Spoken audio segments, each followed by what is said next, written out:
clean his house up. He shouldn't have a house. The pay differential never seems to close, and the World Economic Forum found that if we continue at our current pace, it will take 100 years to close the global gender gap. So we literally cannot do that now. They're not afraid of four musicians. They're afraid of you.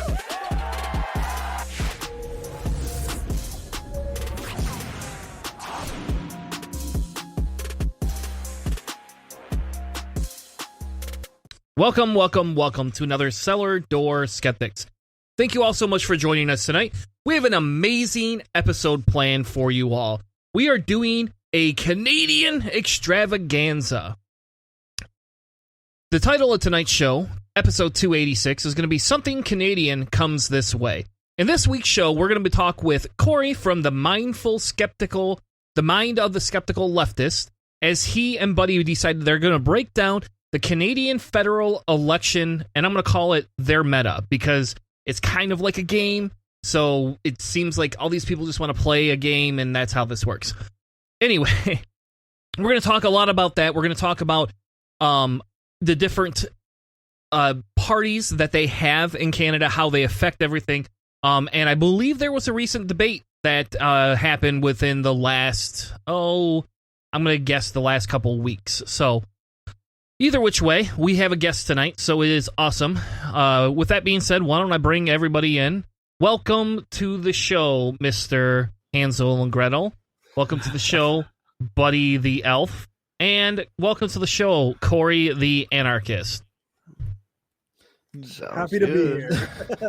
Is that how we're is that how we're introducing ourselves today? You know how long that's gonna take every time we have to say all that? Yeah. I'm going to come up with longer names for you. Or I'll tell you what. You could put in the document, in going forward in the future, how you want to be introduced. There you go. Our podcasting pronouns. Yeah. Well, not pronouns, but go. Yeah. I guess you could. I'm pretty sure I know how you identify, but I need to know what your sub name is. That's what I need. So anyway, with that being said, Cory, welcome to the show. You were on, I think, 6 months ago-ish, I believe. Yeah, it was about six or 7 months ago. You were on our show, talking about your show, talking about communism, talking about anarchism, and stuff like that. So welcome to the show. How are you tonight, sir? I'm doing good. Just finished talking to one of my co-hosts for another show that I do all about socialism and communism and all that stuff. So there you go. Why don't I'm you already warmed up. There you go. Tell everybody all the bloody shows that you're on. So I know you have 3 shows that you contribute to or own. So give us the quick level highlights and where everybody can find you. The Mind of a Skeptical Leftist is my main show. I do interviews and I talk to my friend Justin. We do book reviews and I do an Ask an Anarchist segment and I read anarchist literature or not literature, but theory.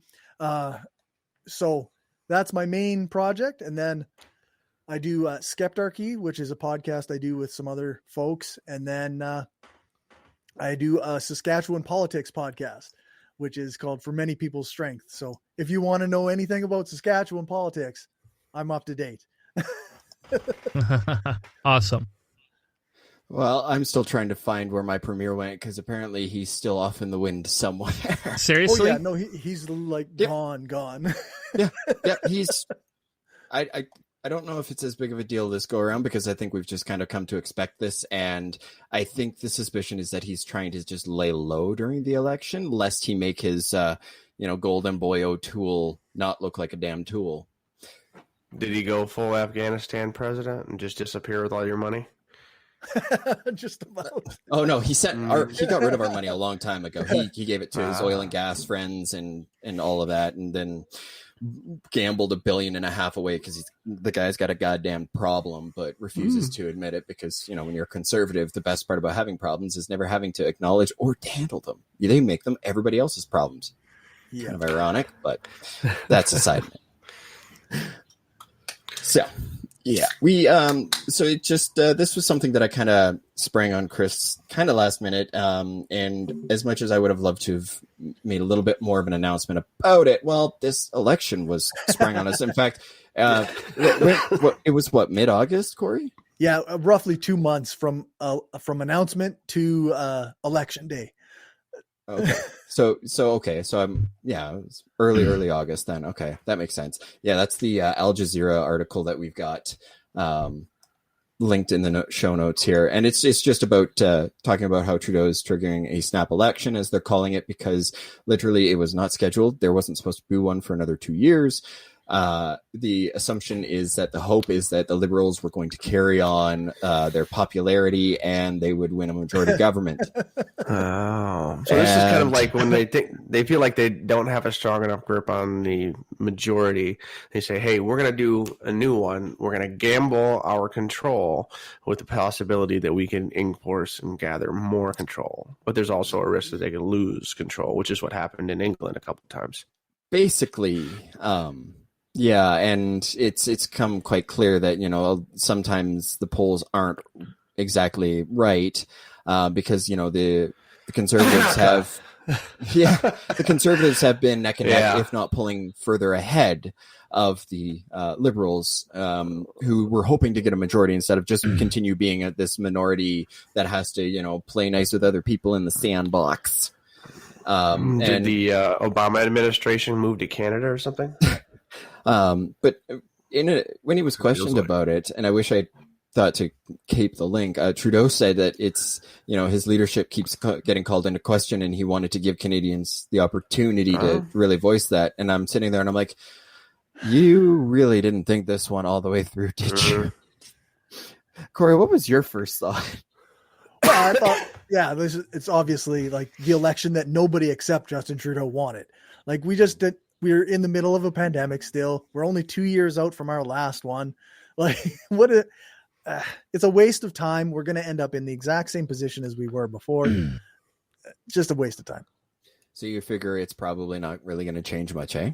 No, the only difference that might happen, because I was looking at the polls yesterday, the Conservatives and the Liberals are both within minority government territory, but the error, the plus or minus on seats, is like enough that either party could end up ahead, within the error range. So it really, lovely, just lovely. Bad weather in a progressive city, and right, you know what I mean? Yeah. Oh Christ! Yeah, I mean, don't get me wrong. Like, I don't think a conservative minority government would be great, but honestly, I think that's what it looks like to me where we're headed. I'm so fearful that it won't, and that the god awful people will, you know, get what they want, which is a leader who doesn't seem to have one position. It depends on who's asking him the question, and that's O'Toole. And I was going to say that might be a good place to start, is for anybody unfamiliar with it. So most people that'll be on our show, anybody around here will know Trudeau. So like, what's he running against? Is he running against some MAGA champion, or is it different? What are we looking at? But Corey, I want to hear what you have to say about it. Okay, well, because I know I'm going to end up talking a lot anyways. So we have 5 major parties that are have a percentage of the vote. There's the Liberals, which is Trudeau. We've got the Canadian Conservative Party, or Conservative Party of Canada. That their leader is Aaron O'Toole. We have the NDP, or New Democratic Party, and their leader is Jagmeet Singh. And we have the Greens, which is their leader is Annamie Paul. And we have the PPC, the People's Party of Canada, and their leader is Maxime Bernier. That's the white nationalists. They have approximately 6% of the vote right now, overall, the entire country. Yes. we each have a different fifth party. I went with the 5 main parties that were allowed or invited to debate, because Maxime Bernier was not. But I don't think of them because they're only in Quebec, right? And that was Quebec. One of the things that Quebec. There's good fishing in Quebec. we might be Letterkenny obsessed. I don't know. That's fair. I didn't actually really have much to say about the PPC simply because they didn't show up. And I'll admit, I did miss Maxime Bernier in this debate, and I don't say that lightly. Now, the Canadians listening are going to sit there going, oh, what the fuck is this guy talking about? No, we don't want him. That's everybody's racist French uncle. Because I don't know if you remember the last English leaders debate. He was, for me, one of the favorite moments, other than sitting there going googly eyes over Jugmeat because the man's damn handsome and, you know, he's all of that. Anyways, Bernier kept going after Scheer, and it was great because you could tell how uncomfortable he made Scheer, because Scheer knew that as long as he was coy and cheeky, which I made note of, he could at least endear enough of the audience, while Bernier was on his ass the entire damn time. And so seeing the difference between, you know, Scheer and O'Toole, there is quite a difference. Like, Scheer is very much a 7-year-old child trying to be an adult. You watch very much the least charismatic person in the world. Yeah. Well, there is Ted Cruz. Bush analog. The Jeb Bush analog. This is like good. And O'Toole is, I think Scheer wants to be when he grows up. Because O'Toole, he has social skills enough to know that he kind of has to tailor his responses and that he has to be an adult. Yeah, other than that, I don't like the Conservative Party. Like, looking back now, the Harper government was terrible, but they were not what the Conservatives have become now. Yeah, we have the same kind of thing with the evolution of the Republican Party and seeing people like Marjorie Taylor Greene run around. And there's Boebert who just recently made a national call for the only candidates should be God's candidates, and like so like, are you guys looking at something like that? The PPC is like as if those people in the Republican Party made their own party. Okay. Yeah. Yeah, we used to have that called the Tea Party, but that didn't really. That was the whole damn thing. But as far as like religious parties, I think there's the Christian Heritage Party. Yeah, What? I think it exists, but yeah. Oh no, they never win any seats. Yeah, they never really get much vote. Thank God. So is it really like two that are really like the front runners, and then there's some spoilers. We're going to kind of flip things back and that's forth. the Liberal Party and the Conservative Party of Canada are the two main groups. They're your Democrats and your Republicans. Modern Liberals are a lot more like the Conservatives were a few years ago, and I think that's just because the Conservatives now are leaning further and further right. Yeah, I mean, among their ranks, there's Derek Sloan, is that the guy I'm thinking of, who's a colossal douchebag, vaccine denier, climate denier. Although he might have got kicked out of the party. I think he did. I don't think they reran his constituency though. Oh my God, he's only four years older than I am. Great. I was just going to say, when you were mentioning that the parties have kind of swung to the right, like we're looking geopolitically at a recession almost globally when it comes to any of those kinds of any industrialized nation is seeing that general step. So right, anyways. So Derek Sloan, he was expelled from the Canadian Conservative Party. He tried to run for the leader last year and was eliminated because of his issues on abortion, LGBTQ issues, and being kind of racist. And he took money, or it was found out that he was kicked out of the party. Sorry, earlier this year when it was found out that he took money from a guy named Paul Frum, who is a Canadian white supremacist neo-Nazi, and he's also been politically active, which is horrifying to think that people like that exist. Although I was a returning officer for the federal election. I think it would have been the last time that Harper won. And I was looking at the candidates because I had the ballot box. I had, all of the ballots and everything. I had the voter list for my specific group anyways. And I was just kind of curious. I was overlooking the candidates, and there was one who was at the party that I didn't recognize. And I looked them up and I'm like, oh my God, we have white supremacists running for power in this country. What the hell? And it horrified me. Oh God, Sloan's also a Seventh-day Adventist. We're going to close that down because that's distracting me. And it's the worst kind of rabbit hole. So where should we start here? So the snap election's been called. Yes. Trudeau is gambling that he's going to have more power, and these are all the groups. It's kind of two behemoths and a couple of spoilers. Yes. Each one on the fringes. Yeah. Yeah, Well, like the NDP is about 20% of the vote, so they're going to end up, with a minority government, they will often be the ones that determine if policy. So they'll be part of the major coalition. Yeah. Yeah, that sounds about right. Yeah, they're basically they've been the ones who the Liberals really should have been working with most of this time, because honestly, Jesus Christ. Oh, it's my Monday, I swear. So the NDP are the ones who the Liberals needed to work with a lot more, because they would have had enough that they could have had a majority in the House, so they could have passed more. The problem is, though, that Trudeau didn't really want to play, and this is part of the problem that we're starting to see with Trudeau, is he is not quite the hero that we need.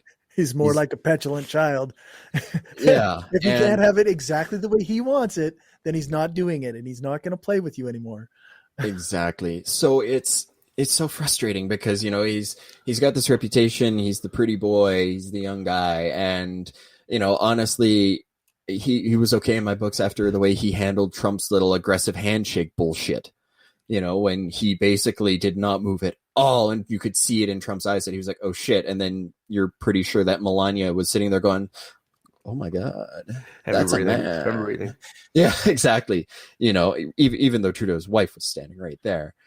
So we've kind of seen his true colors, and I mean the Liberal Party has been with some controversy, and that was something that did get dragged out a fair bit during the debate. But I didn't try to go too deep into it, because it's just muddying the waters even further. And I hate to say this, but right now we're at such a pivotal time where, while yes, it's important to hold our own accountable, we have to be careful the way we do it politically.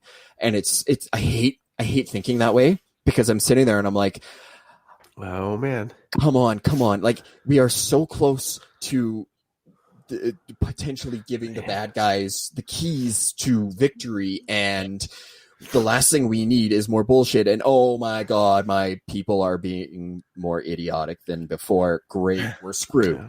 It's kind of like what you guys are feeling with Biden, and yeah, there's some stuff that he's done, but he's bungled a lot and not really been great. It's kind of the best analogy I think for this election is what's your favorite STI?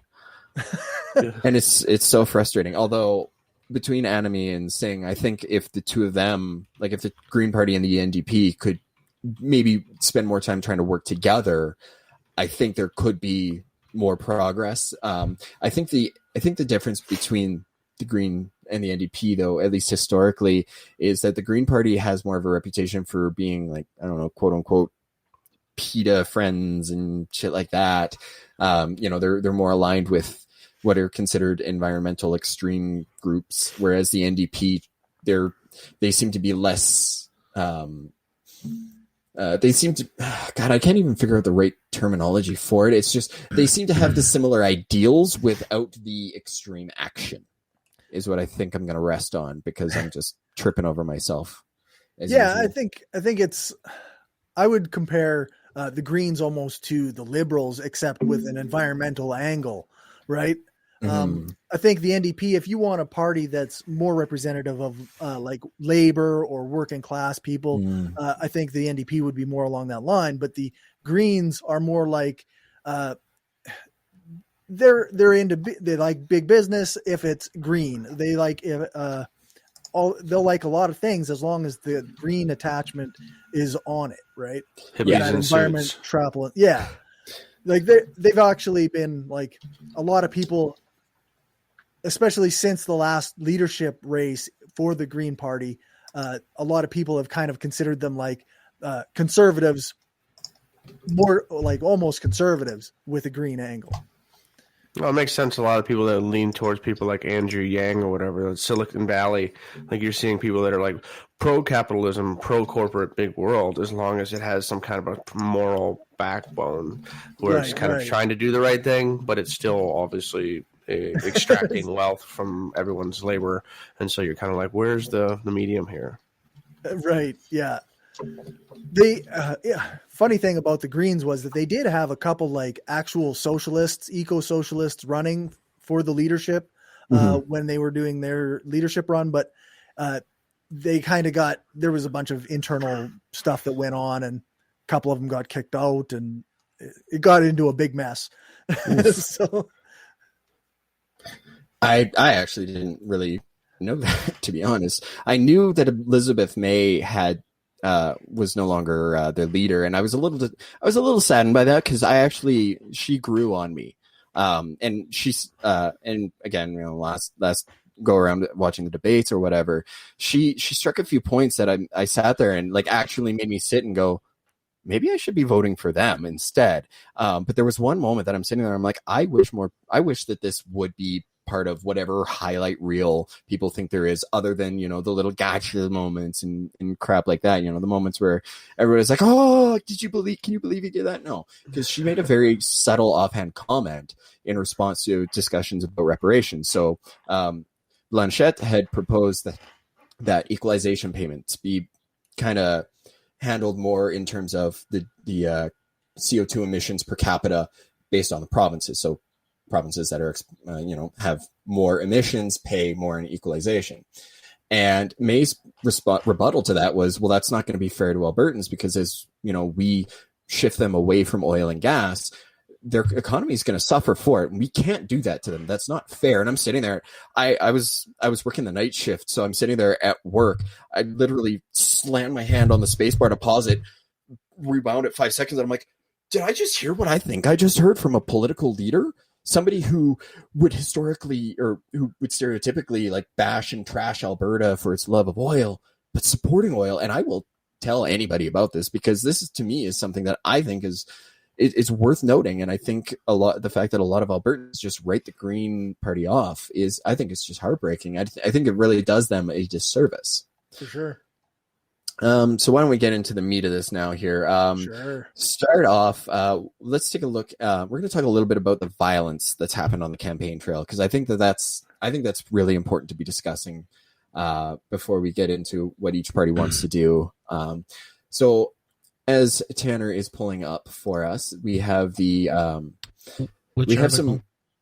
Crap! I am looking at. We'll start off with the one from BBC.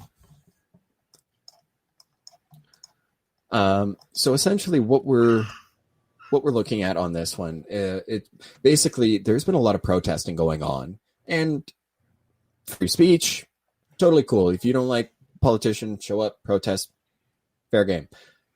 The problem is that what are you doing, Hannah? Are you waving a white flag? Okay. Protesting. Anyways. Oh, I see. Badly spelled signs for conservatives who think science with science three T's and shit. Yeah. So there's been a lot of violence going on where like people are throwing rocks and gravel is specifically, and I mean, I know small little pebbles don't seem like much, but these are things that.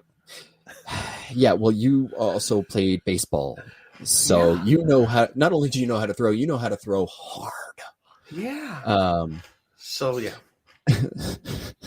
Your kids are probably going to have fun with that.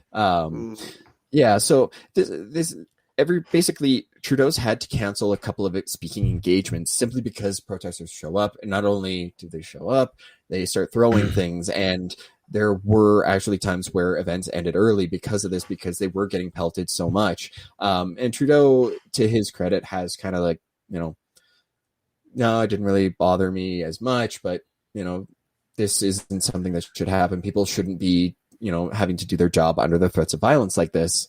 And this isn't just political rallies where we're seeing this, like anytime the anti-masker, anti-vaccine crowd, because they've now become this alt-right love child from hell. Anytime they show up, it gets ugly. You know, they do get physically intimidated. They'll get in your face because they want you to be the aggressor. They want to push you to a point where you do react physically, because as soon as you do that, they're the good guys. They're the ones who got hit. They're the ones who got pushed. It's why, you know, when we were talking about the Kevin J. Johnson arrest a few months ago, we saw him, he was, you know, like, oh, you hit me, you did this and you did that and blah, blah, blah. And you watch the video and you're going, no, they didn't. That's why it's important to video every interaction with these people, because they have, for some reason, they're all about, you know, my body, my choice, freedoms, and, you know, toughen up. But they're worse than what they think European soccer players are like when it comes to diving. Really, I still think we need to make sure that the Americans on the team here vote for punching all Nazis. Yeah, absolutely. Tanner, you in? Yeah. Bring it on.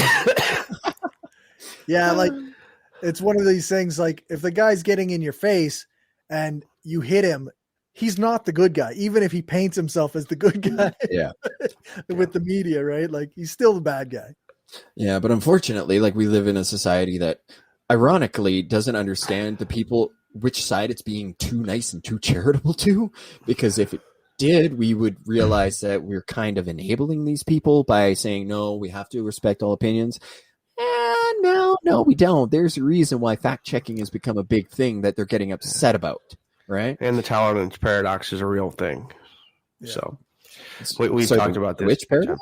The tolerance paradox. Oh, yeah. Sorry, my sinus infection, Urkel voice sometimes hides certain syllables. So that's okay. We can forgive you for that. So so with a lot of this violence going on, that's unfortunate. You know, it's in response to the fact that, you know, there have been a lot of closures and a lot of shutdowns, and, you know, the CERB program wasn't the best handled. I mean, yeah, it was better than what we saw in other places, America, but it still could have been so much.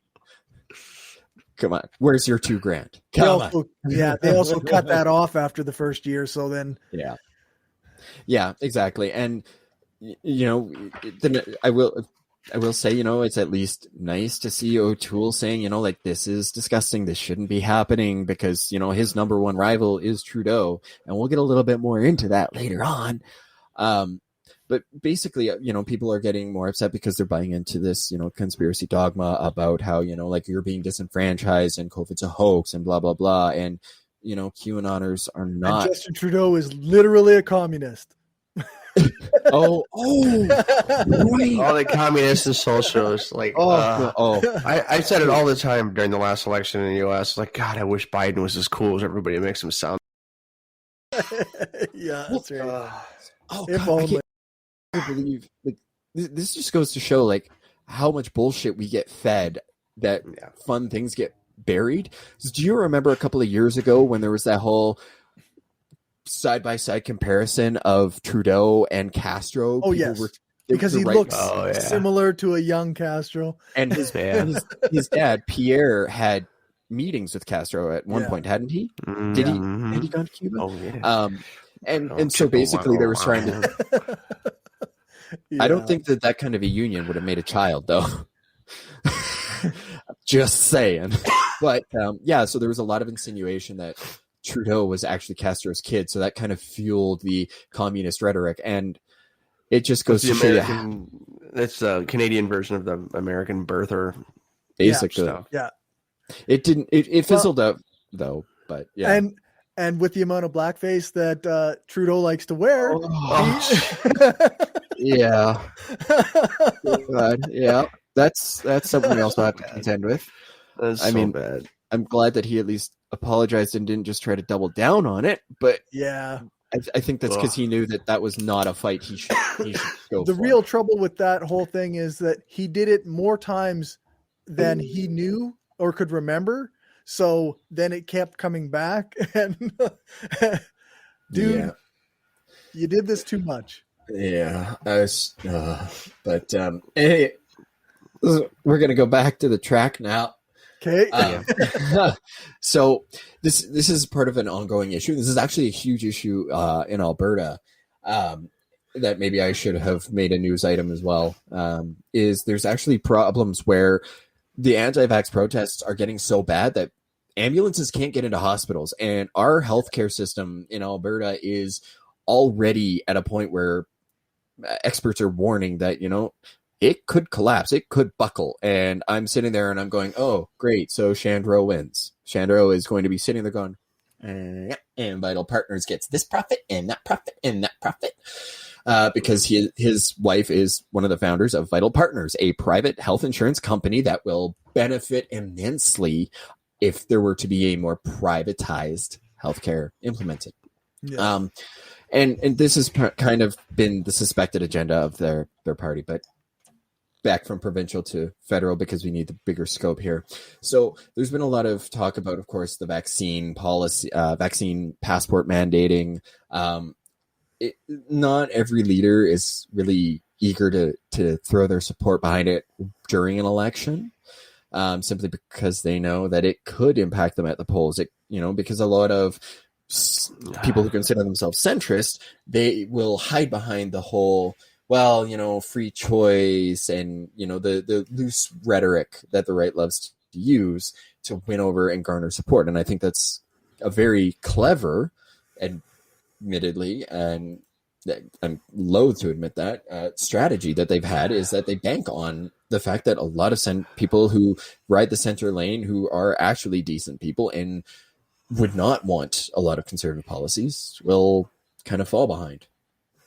What was the Hitchens phrase? Like, only our party can help you provide for hope and change, or whatever. Just a completely meaningless centrist perspective, which just has nothing and takes no position, is a general consensus of all politicians in America. And I'm assuming that probably goes up that way as well. Yeah. So now that we've beaten that to death, why don't we look a little bit at the platforms that they've got? Well, we could start up with the Liberal platform. Tanner, if you please. I also made sure to, when I gave you the little things here, I also provided the links directly to their platform, so you could just go right there. And I'll just give you a second to get there because I'm thirsty. You're thirsty? Yeah. I'm talking a lot more than I usually do during my day-to-day life. All right. So, yes, forward for everyone. So if you scroll down here, they've got their top priorities into 6 main categories. And as much as I would love to sit and go through each one, I know in the interest of time, we're, kind of limited in what we can do. So, Tanner, you've been uncharacteristically quiet. So which part of the platform for the Liberals did you want to look at? So just to clarify, this party specifically is like your Justin Trudeau. So this is like our Democratic Party, essentially, yes. Correct? Okay. Mm-hmm. The treat would be the mental health, but I know that I probably know what their position is, so it's really not worth my time to do that. But what I really want to do is the Team Trudeau delivers a real plan to move Canada forward for everyone. It sounds kind of like making America great again. Just saying, very close rhythm. That's politics for you. Move Canada forward again. Move Canada forward again. There you go. Like, you could, it fits. Can we go through that one, I guess? That's probably the best one. All right. So, okay. Forward. I got one other thing I got to interrupt. So I have been quiet for forever. So I'm going to interrupt you one more time, and I'm going to ask you the question of, so when we talk about these parties being similar, right? Yep. And I just want clarification, right? Yep. That because they're part of the parties in charge and they're giving, like the COVID one, we could have gone through that. I know what it says. I read it, right? It's very similar to America, probably a little bit more progressive. They're doing a little bit more, but yet you live in a state or Providence, whatever your fancy ass wants to call it, because you guys just making shit up there. That's some shit you just making up there. And actually, I think historically speaking, you're the guys who are the ones who are making shit up. No, we're like, why the fuck would we call it what everybody else calls it? Because it does something different. So does your Providence? It obviously Alberta's able to overrule the federal level. So the question is can you explain kind of the difference real quick, if there is a difference between our state and federal structure versus your Providence and Premier structure? Sorry, I hear distraction. Cory, do you want to take this one? Well, I don't need a million. I need the high level. I don't need the intro to get detailed. Just on a high level, what's the big difference? The federal government is a lot like the state to federal government structure. Certain things fall under the province's purview. Certain things fall under the federal government's purview. Some holidays are put out by the federal government, and then provinces decide whether or not they want to have them as well or whatever. Stuff like healthcare, like the federal government gives the provinces money to fund healthcare, and the provinces decide how to spend that money. So there's kind of their own thing there. So it is similar to where like certain duties fall on the provinces and some duties fall on the federal government. So yeah, the federal government basically takes the revenue of the country, and then they'll divide it up to each province, and then it's up to the provinces to follow along based off of the mandates. And this is the one thing that still I'm struggling to kind of wrap my head around, Cory. I'm not sure if you're a little more familiar with it. Is just kind of how that operates, because if the provinces are only given a certain amount, what's the governing doctrine by which they're supposed to work in terms of how they apply the budget, or is that just kind of decided by the province? Yeah, I think it's just decided by the province because, I think at some point somebody realized that the federal government doesn't really know the needs of the region, right? Specifically. Yeah. So then the provincial government deals with all of that stuff.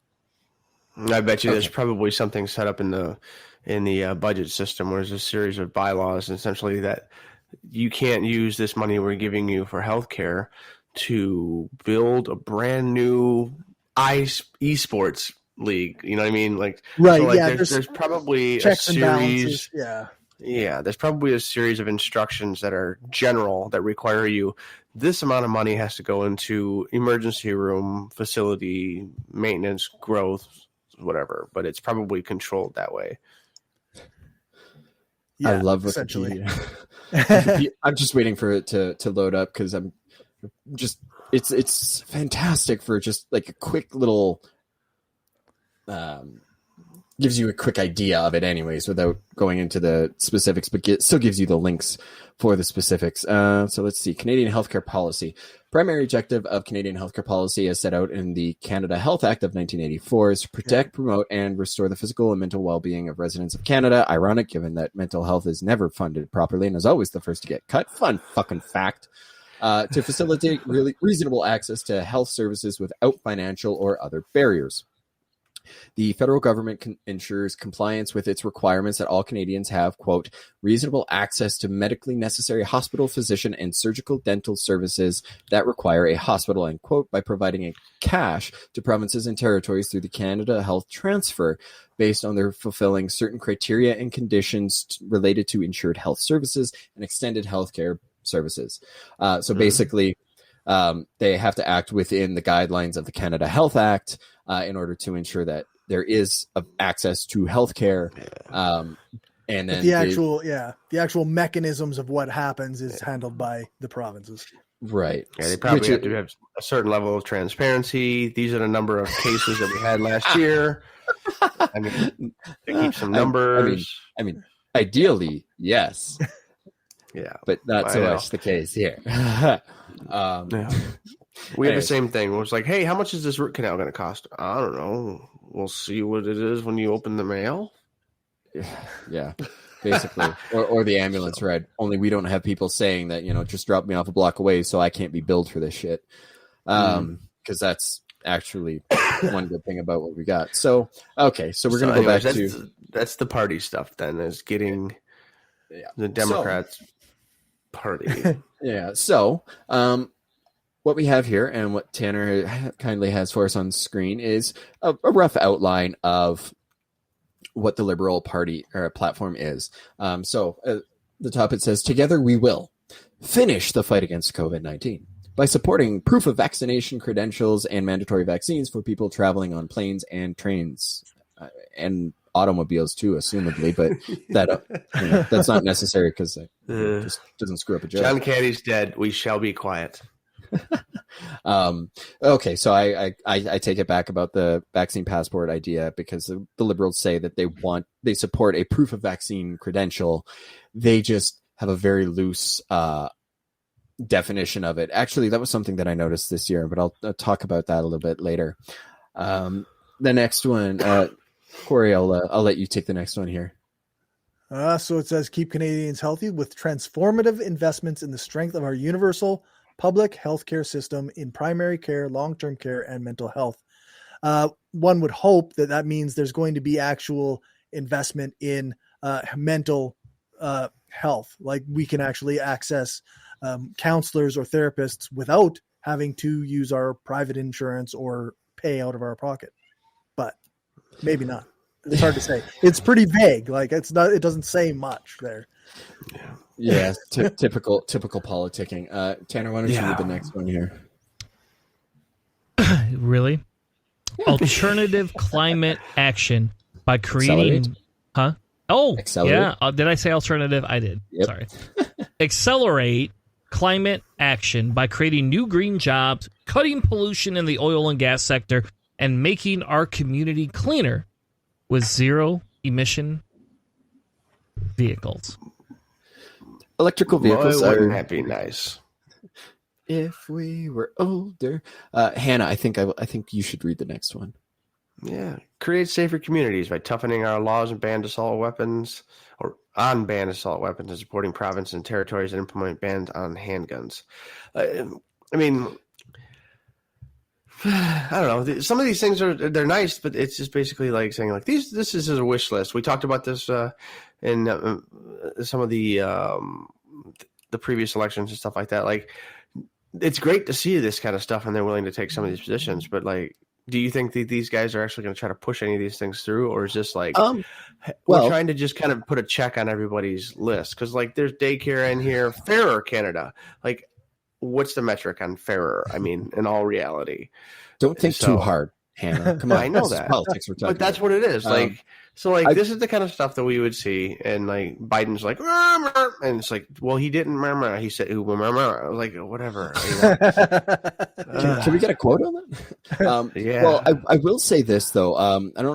Hannah, I'm pretty sure you were here when we talked about there was that shooting out in Nova Scotia where they actually implemented a full-out assault gun ban. And they did it in such a way that it didn't have to get run through the House because it was just just the way they changed the definition. I think, Cory, that was pretty much what they did on that one, right? I'm sorry, I was just reading the actual platform.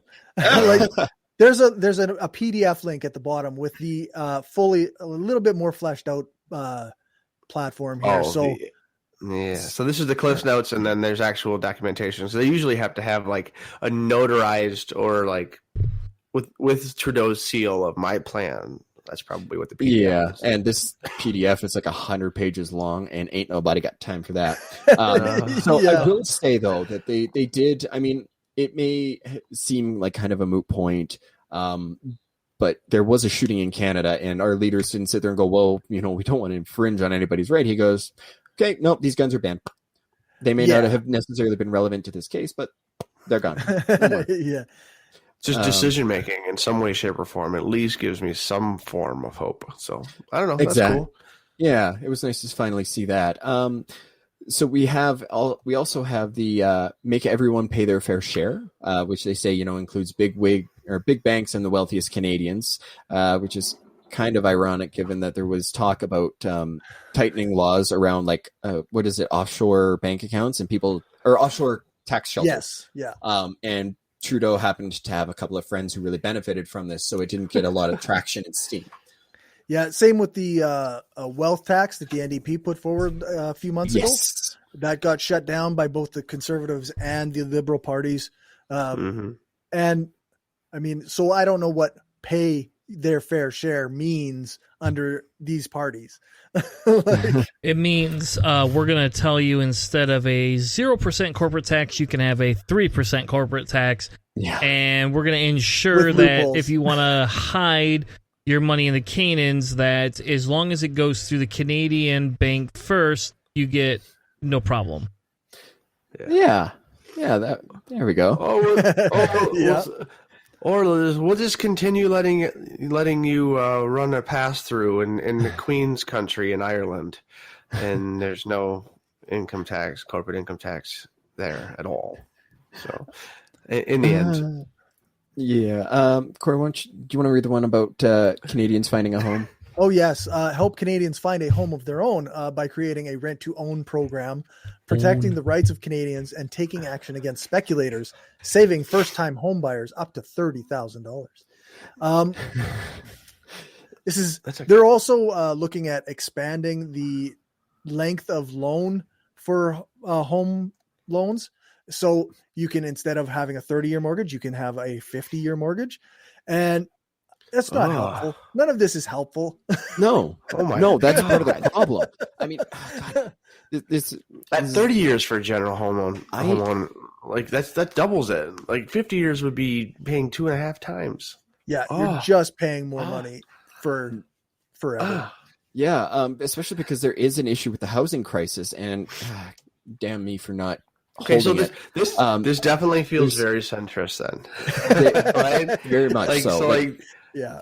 And so it's like the other party, is that going to be like just a mirror image of it, or is it just like Conservatives are probably going to be closer to a mirror image of it? They'll just use less decisive language, is my assumption here.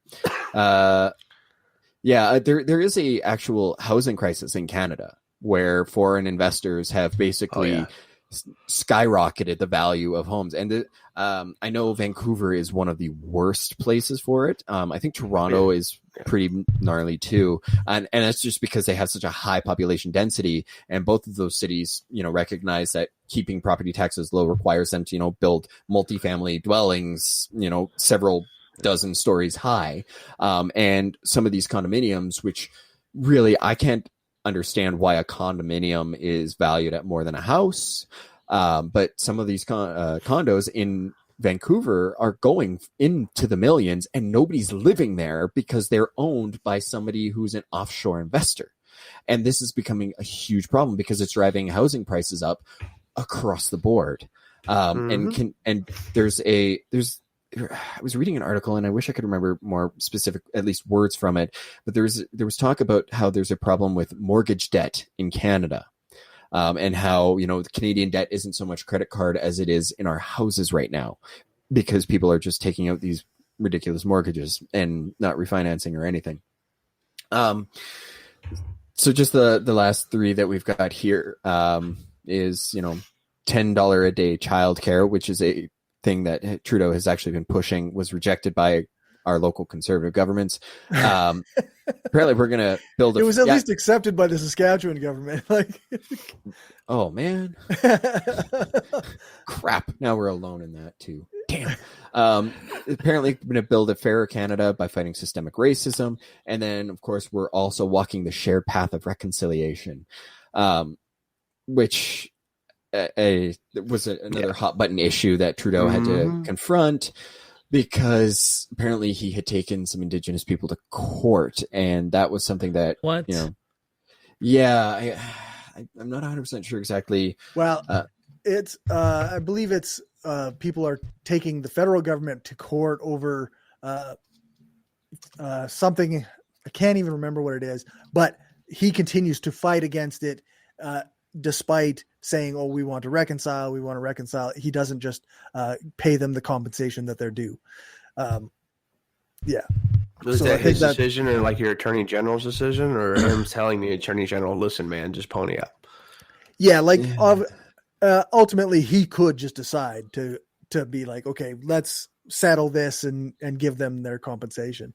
Yeah. But Yeah. Mm. So this Rich is actually people something that can't goes give back that to money up that easy. no. Yeah, this is something that I'm finding an article from like back in June, where Singh was taking Trudeau to task about, the reconciliation and the fact that there were courts which involved First Nations children.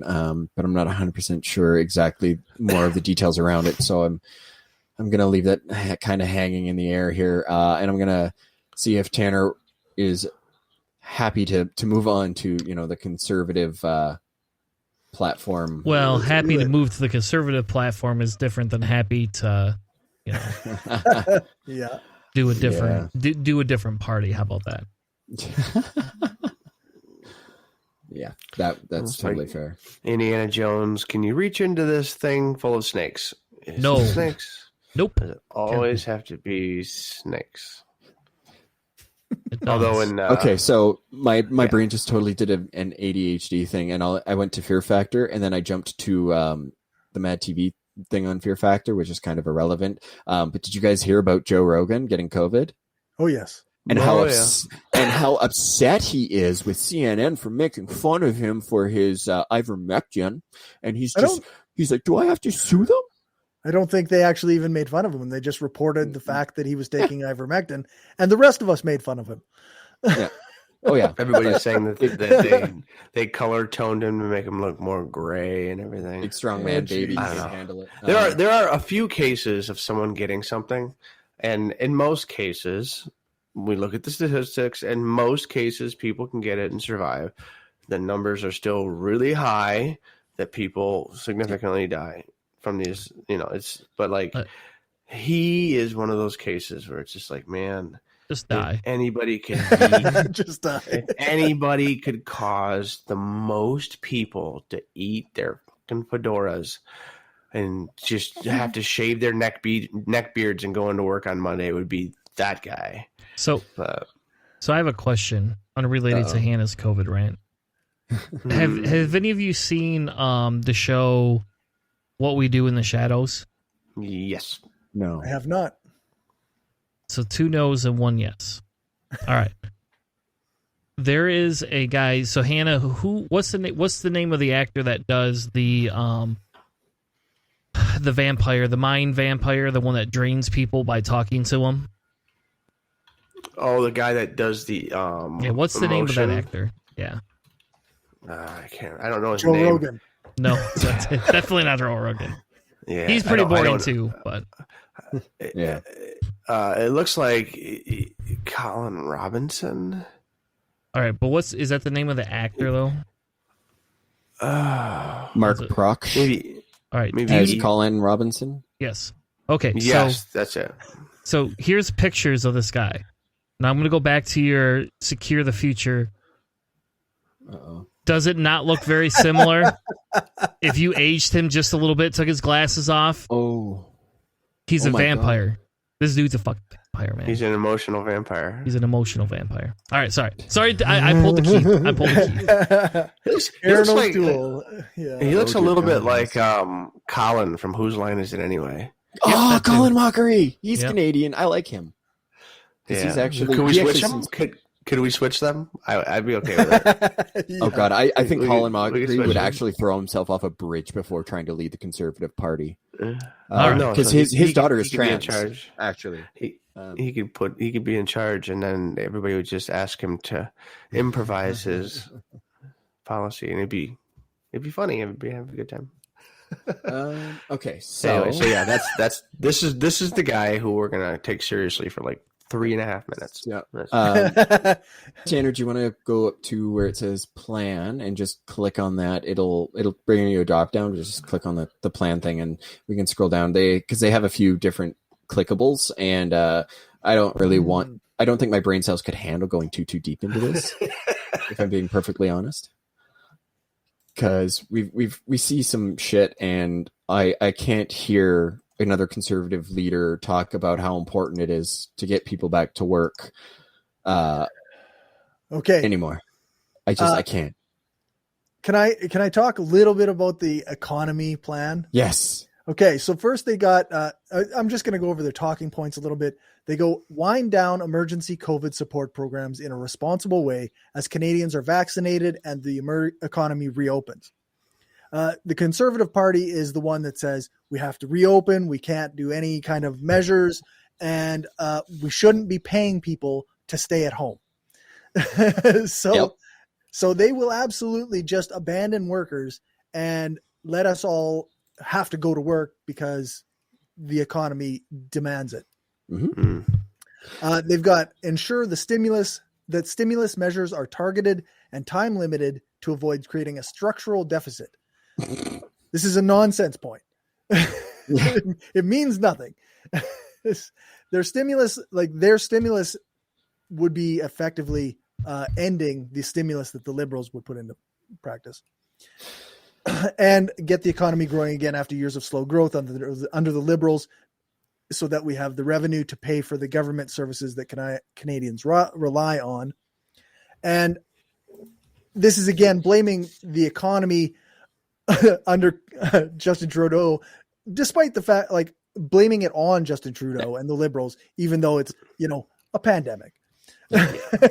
So, and yeah, that is something that we very much see a lot of coming from conservatives. Is this whole We've heard that we want people to get back to work, and that's their number one argument is people back to work. You listen to them do any sort of political or politicking or whatever the hell you want to call it, and you get lines about people got to get back to work. People want to get back to work. Well, no.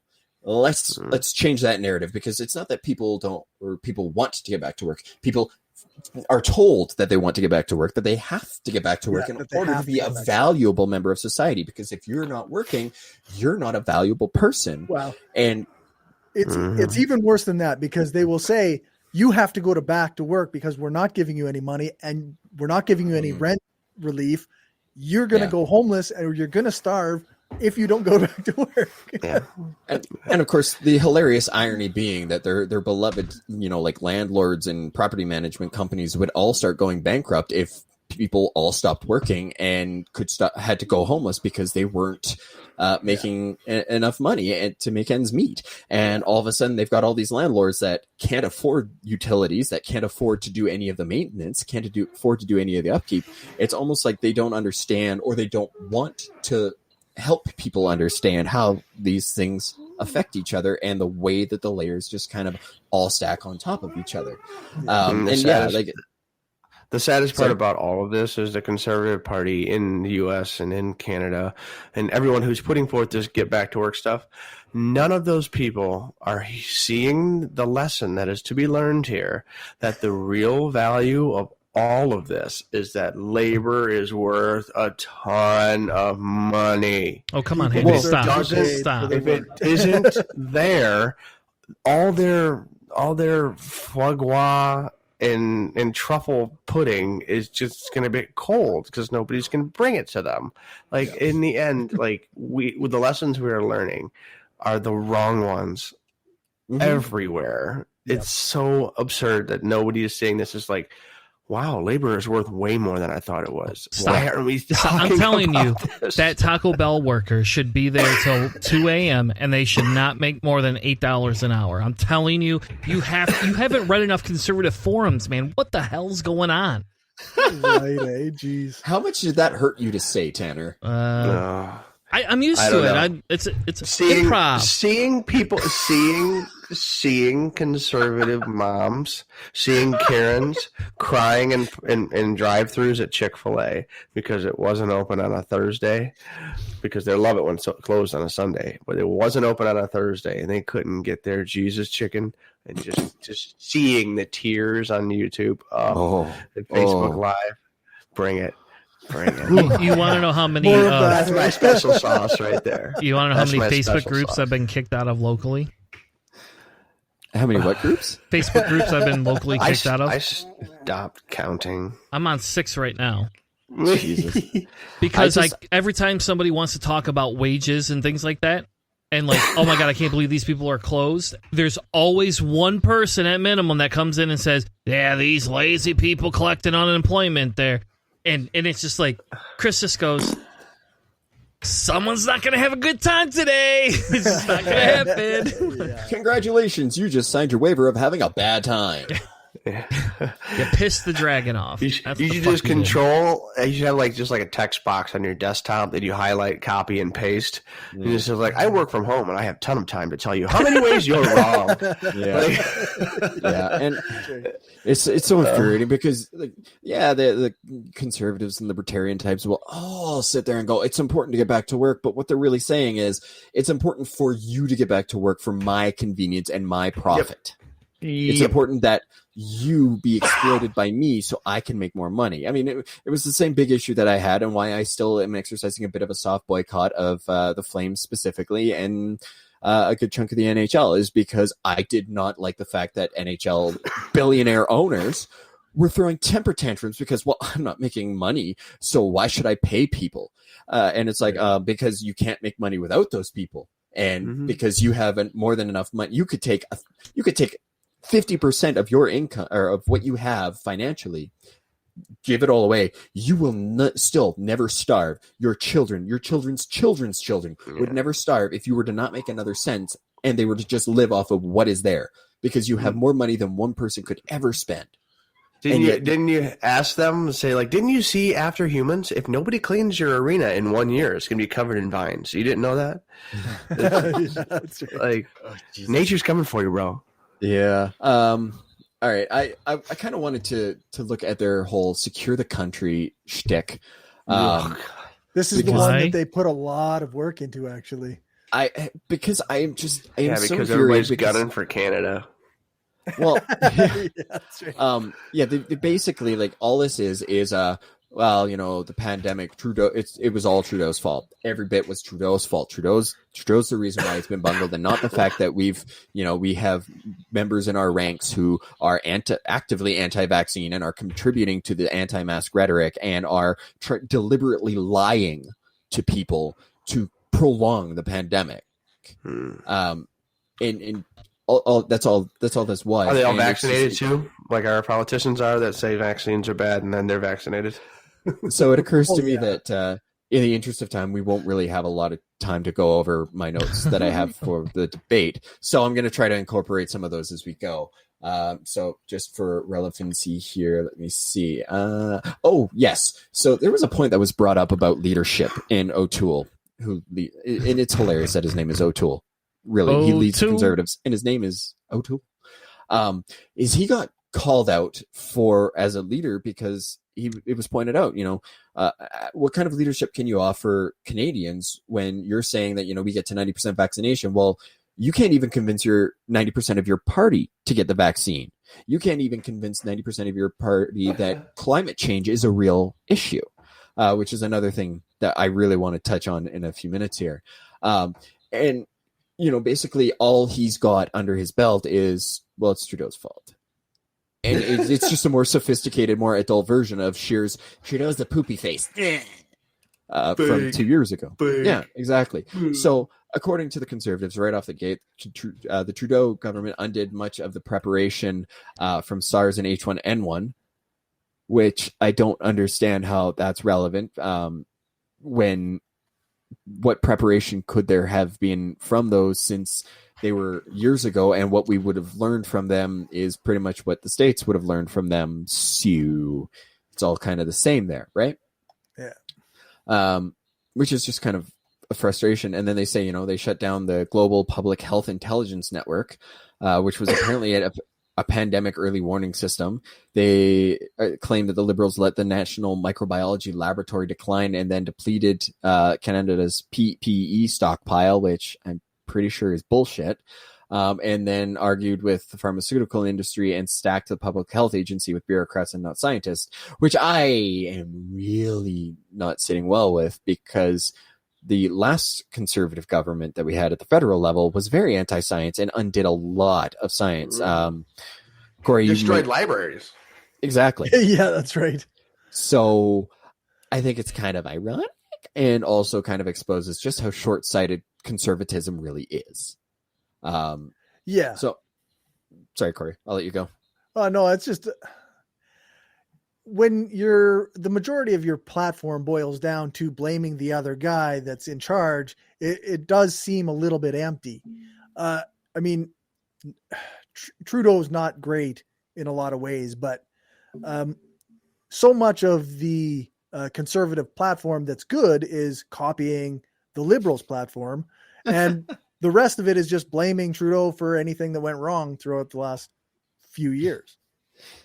So, yeah. You guys really need to stop watching CNN and Fox. I'm telling you, it's just not. I mean, it's not healthy. You guys gotta find something more interesting than a lot of maybe local do some TV hunting. Yeah, that's right. Are you kidding me? Have you tried to hunt a moose? They're In a terrifying. car, maybe.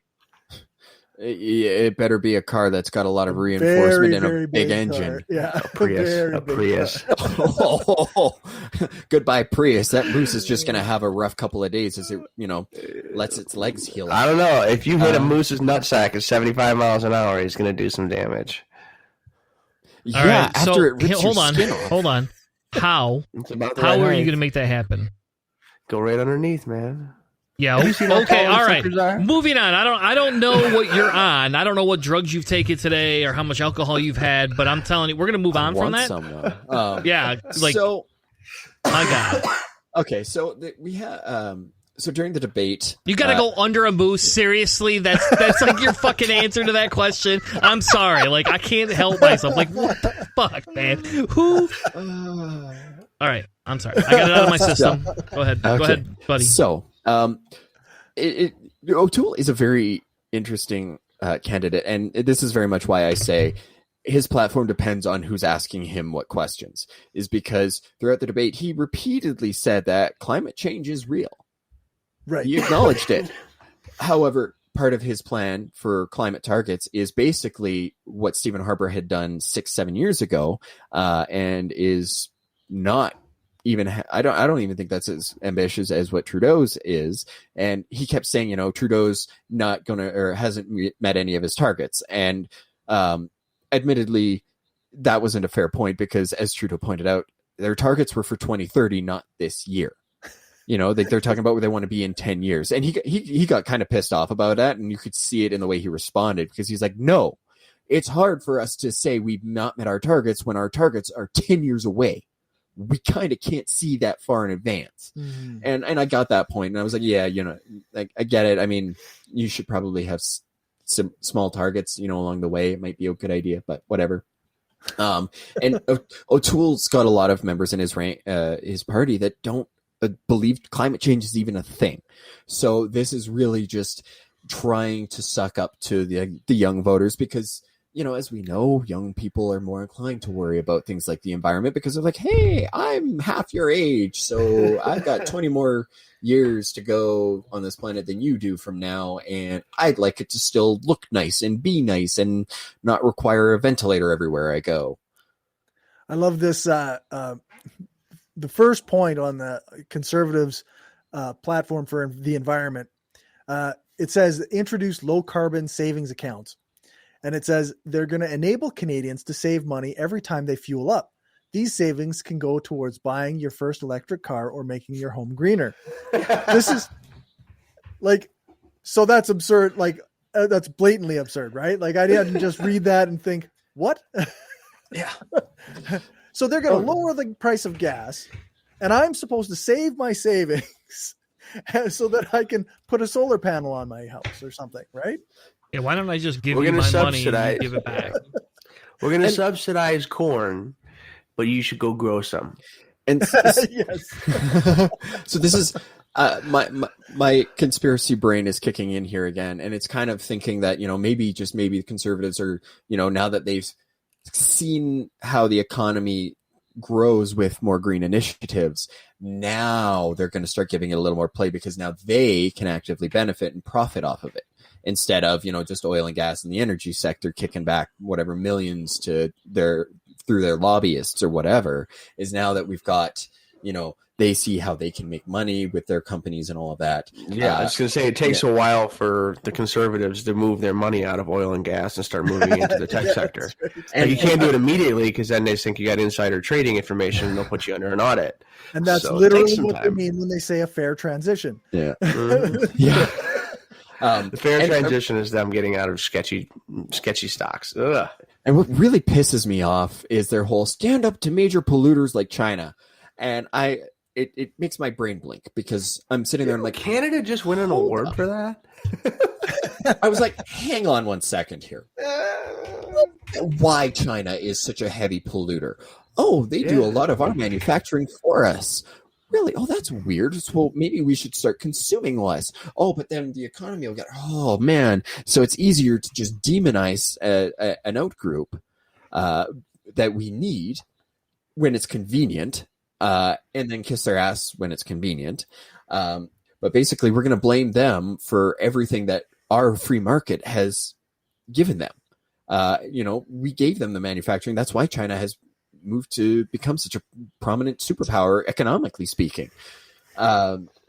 It's kind of staggering to think about how much economic growth has gone on in China with this industrialization, and they're, all of the Western industries that are basically outsourcing to China and, India and other countries in Asia and whatnot, where we can get away with paying workers, slave wages, or wages that would be considered slavery here and over there are just half a step up from slavery because they have to work. What was it? The 996 work week? Yeah. 996, buddy. Yep. See? Yeah, it reminded me of talking the emissions thing. It says Canada's, since signing the Paris Climate Agreement, their emissions have only grown. They're growing faster than any other G7 nation. That was something that came out 6 days ago. Yeah. And they've been talking about it for whatever. So I remember that. So people are like, what? Canada? So you guys, you're definitely digging deep into the dinosaur sauce lately. And apparently the conservative targets are going to meet our Paris commitment, which I think are bullshit. Yeah. But that's all I think we really need to cover on that one. I think we've beat the conservative horse to death and then some. Did you, Cory, did you have a link for the PPC? Because I've got the link for the Quebecois, but given how Blanchette flat out a reference, when is the final election? So this is next Monday on the 20th of September. So I'll probably show up, make the announcement, and let blood pour out of my eyeballs because that's what I imagine is going to happen after this. Okay, so I have the Bloc Quebecois. I don't know how the fuck I have it up, and my thing translates it. It's not in French anymore. The only thing that I really kind of wanted to look at. I mean, hold on. Really Can I just say, is it really worth looking at them that much? They don't want to speak English. Everybody else does. Well, this is what I was thinking. Is because Blanchette flat out admitted, he goes, "I'm not really interested in Canada as a nation. I'm more, focused on Quebec," and he flat out admitted that, and it did give him a unique opportunity though on the leader stage to basically call out the other leaders on their hypocrisy and some of the bullshit going on, and basically say, no, this is just shenanigans. Like, for shenanigans' sake, this is not how this should go. And he did handle a few questions about Quebec because Quebec has passed some laws that have been questionable in terms of discrimination for, we know them as they banned religious gear, I guess, is what we'll say. Yeah, the burqa ban. Yeah, and other symbols. So, I don't think you're allowed to wear a cross if you're a public servant. Or Don't threaten me with a good time. Yeah, and there was claims that this was, Islamophobic and all of that. It does apply across the board, which is really rare to see. It was fairly targeted, though. It didn't come out of nowhere. No. And Quebec, French, Canada is closely tied with the Catholic Church. So there's it had very targeted intentions. So the Catholic Church said no to crosses and victims. well, no, they don't really like that part of it, but the party They were was willing like, to go yeah, down this with is the our ship. secularism bill or whatever. So Yeah. All right, so And Blanchette did defend it with one key point, and sorry to cut you off there, Tanner. This is just one point that I did want to make sure was attached to that, because Blanchette pointed out, he goes, religion does not create equality, and it never has, especially for women, which I thought was kind of cool to hear a leader come out and admit, because, you know, you guys know from your country, ain't nobody ever gonna try to make that point, because that is political suicide. not in America. I want to point a reference real quick. Sure.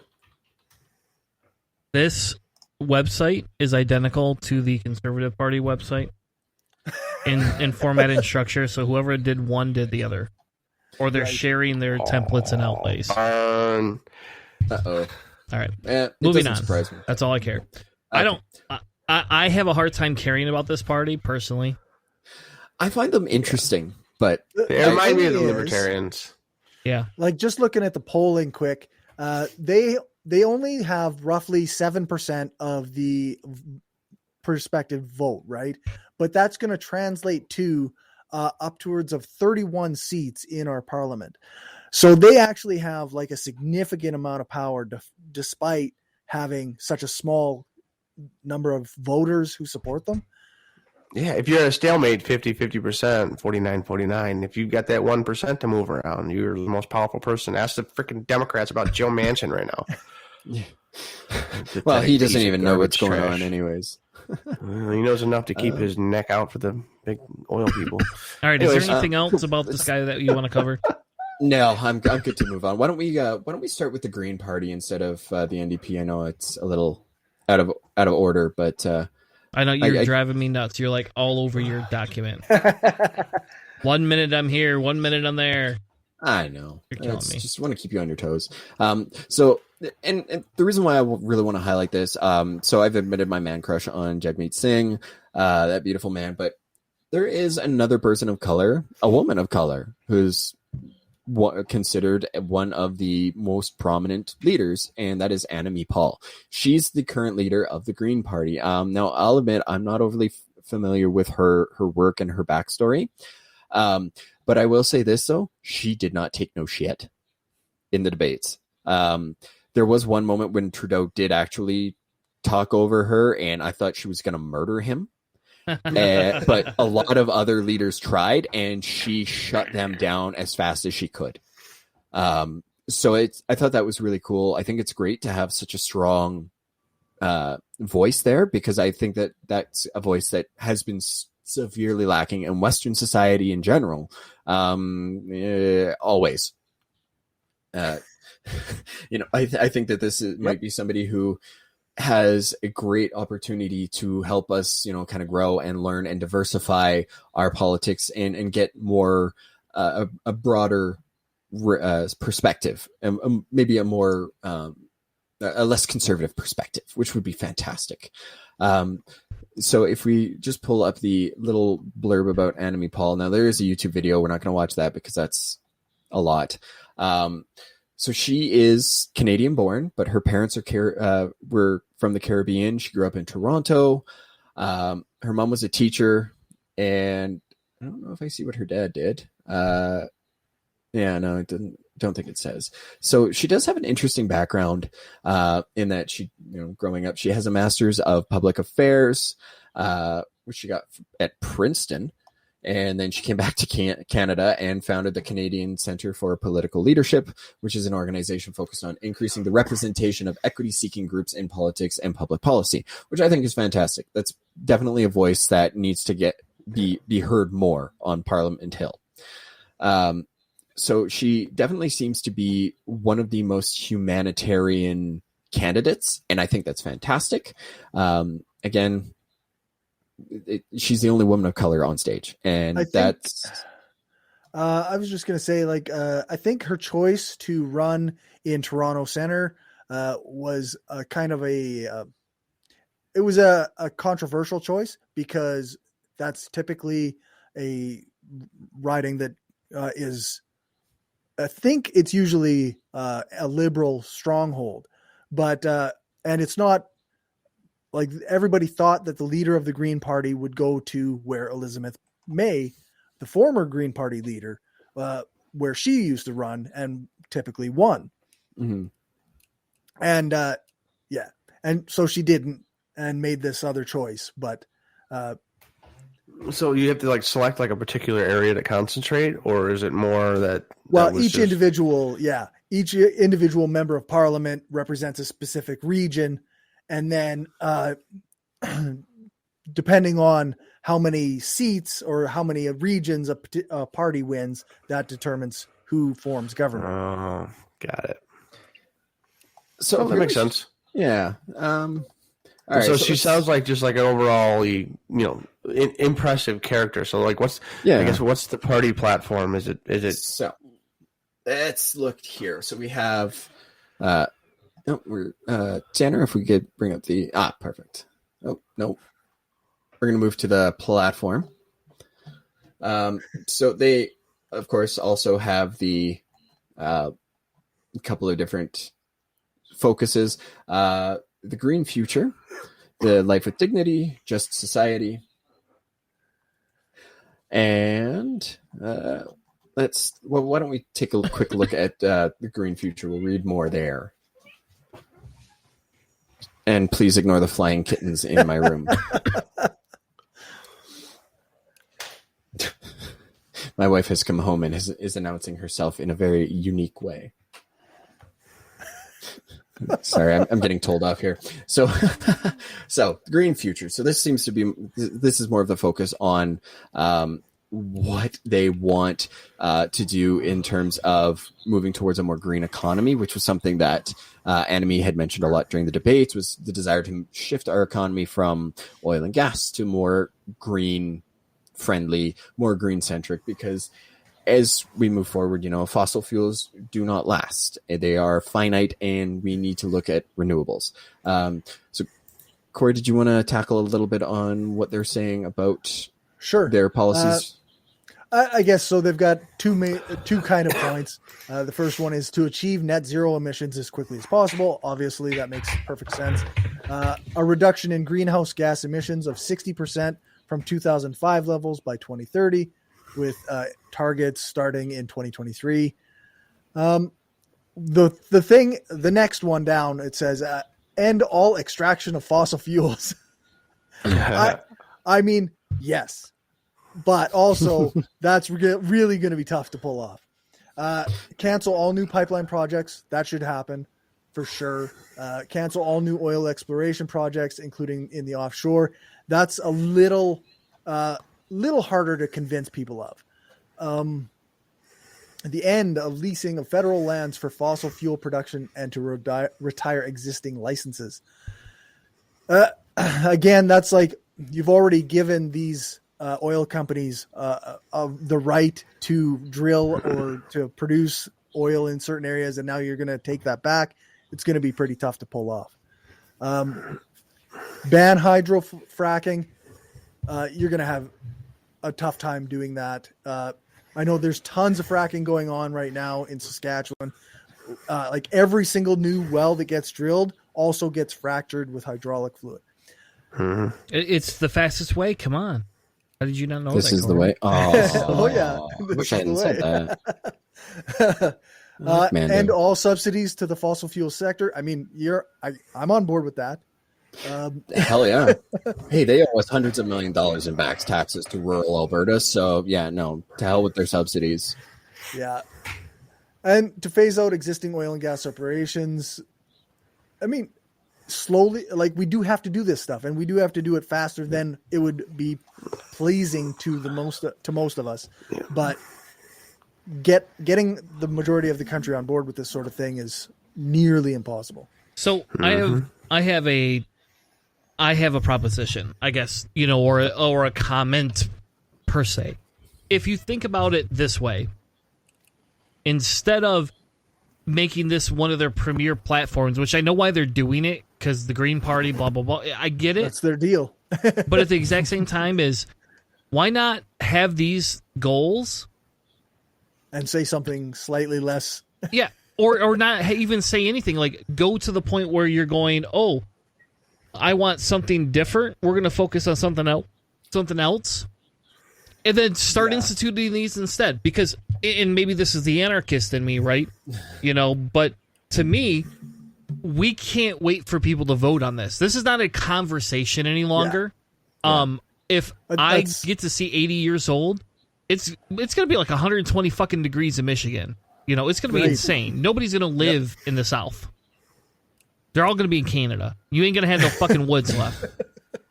We're going to be growing oranges in Toronto. Mad Max around the Great Lakes. It's going to be gnarly. And I just ask because you guys are more progressive, right? So, like, to me, the logic would be is, we all know y'all want this shit. Why are you telling me this is your platform? Why don't you? Why are we not going after fixing these other things? And I know you guys are not leading or embarrassing the world, but still, for fuck's sake, it's a fair statement. Like, that's the thing. We can't waste the time on the conversations about this stuff, but also, nobody. There's been such a propaganda campaign against climate change that half the country doesn't even believe in it still. So, but that's my point is, why are we even bothering trying to make people believe? Why are we not just passing executive orders? Maybe this is an American thing, but and because it starts the pendulum swing. I don't care. Like if everything is riding so close to a 50-50, like we do and we undo, we do and we undo. If we basically run on a series of strokes, of short pen strokes, and nothing long term is ever I get set your up. point, but you do understand what the problem is and like what I've heard the Jim Jeffries analogy about the train, how the people in the front was like, if I just pulled this one pin right here and send all the religious nut jobs and that huge portion of the train, you know how fast we'd be going? But that's one of those things. It's like the society only moves as fast as the slowest person. It's only as safe as the most violent person. There's a whole bunch of reasons why, if we go fast, it takes a series of power grabs that people get uncomfortable. The one part of the go ahead. Oh, that's okay. You're the guest. You go. I was just gonna say, the one thing that happens is like, okay, so we're talking about the Green Party right now. But the liberals are the ones that are generally in power, and they aren't interested in actually doing anything. Yeah. They're the ones that are doing like, hey, we got to worry about our buddies in big business. We got to worry about our donors. We got to, worry about the we corporation instead of actually giving a shit about climate change. And that's why I'm saying, why are they not infiltrating the liberals? I mean, Bernie Sanders has done it for years. Let's just be frank. He did change. But if we were all frank, then we wouldn't know who we were talking to. Well, we call Canadian Frank 1 and Canadian Frank 2, and American Frank 1 and American Frank 2. And the one thing that I will say is to your point about, like, why are we still talking about it? Why aren't we taking action? Is you're absolutely right. I mean, the one thing that a lot of people are saying in response to the whole idea of the vaccines is, by mandating them and making them mandatory, people are still going to resist and fight it, but because it's mandatory, they're still going to have to. It's kind of like the seatbelt thing, which I didn't realize how much pushback that got in the 80s.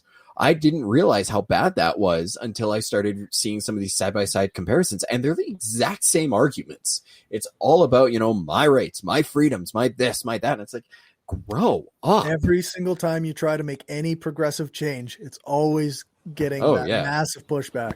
And so my slaves, it's my right to have slaves. Exactly. And so, so as part of the Green Party's platform is they're talking about accelerate the increase in carbon taxes. So beginning in 2022, if they're elected, and up to 2030, they would increase carbon taxes by $25 per ton each year. Oh, excuse me. It's getting late here, apparently. Which, the carbon tax is something that has been majorly controversial because the Liberals brought it out. The NDP in Alberta had instituted one. And then, of course, because the Conservatives have to undo everything that the other people did, because, it's bad, even though they know that the reason that basically their action is going to be undone soon anyways, because the federal carbon tax was on the table for provinces that didn't have one. Yeah. So we knew a carbon tax was coming back anyways, was undone. But this is just another step. And it's kind of like, you make people pay, or you make the producers of plastic bags pay a little bit extra. I mean, unfortunately, greedy corporations, they just shirk that responsibility and they put it on to the customer. And they put it onto, the people who are paying them for it, because it's an easier way of keeping that wealth gap there. But unless you make a law that says they cannot pass that on to someone else, they will pass that on to someone else. And let's face it, that law has to be carefully worded by every lawyer who does not stand to gain from that law passing. It's not it's to close every loophole. It's slightly different, but it's similar to like we have DoorDash and food delivery services here, and our provincial government said that they put a cap on the amount that they could charge restaurants, but they didn't add any provisions in there to say, hey, you can't, you have to take that out of your profits. You can't pay your drivers less, and you can't. So then drivers get paid less. People are driving farther for the same money, and and that's another whole other issue, right? Those things. Oh yeah, I mean, is the gig economy? I'm just drawing the comparison. Yeah. Oh, you're absolutely right. That these provisions, these loopholes, big companies, they have a lot of lawyers that they employ to make sure that they can get away with whatever they want. And that's something that they do, is they look for every little loophole to bypass and circumnavigate the law and get out of the responsibility. If you don't have a loophole, just by putting you in litigation that you can't afford. Like literally just draw it out in court for 5 years. They can handle it. So by putting in that carbon tax, people are going to resist it, but it's still going to get dealt with. I mean, unfortunately, the wrong people are paying it. I mean, the citizens should be paying it, but it also needs to be, a responsibility of companies, but that's different conversation, right? Well, there. I mean, a huge portion of Alberta's carbon emissions are from the extraction process in the oil sands.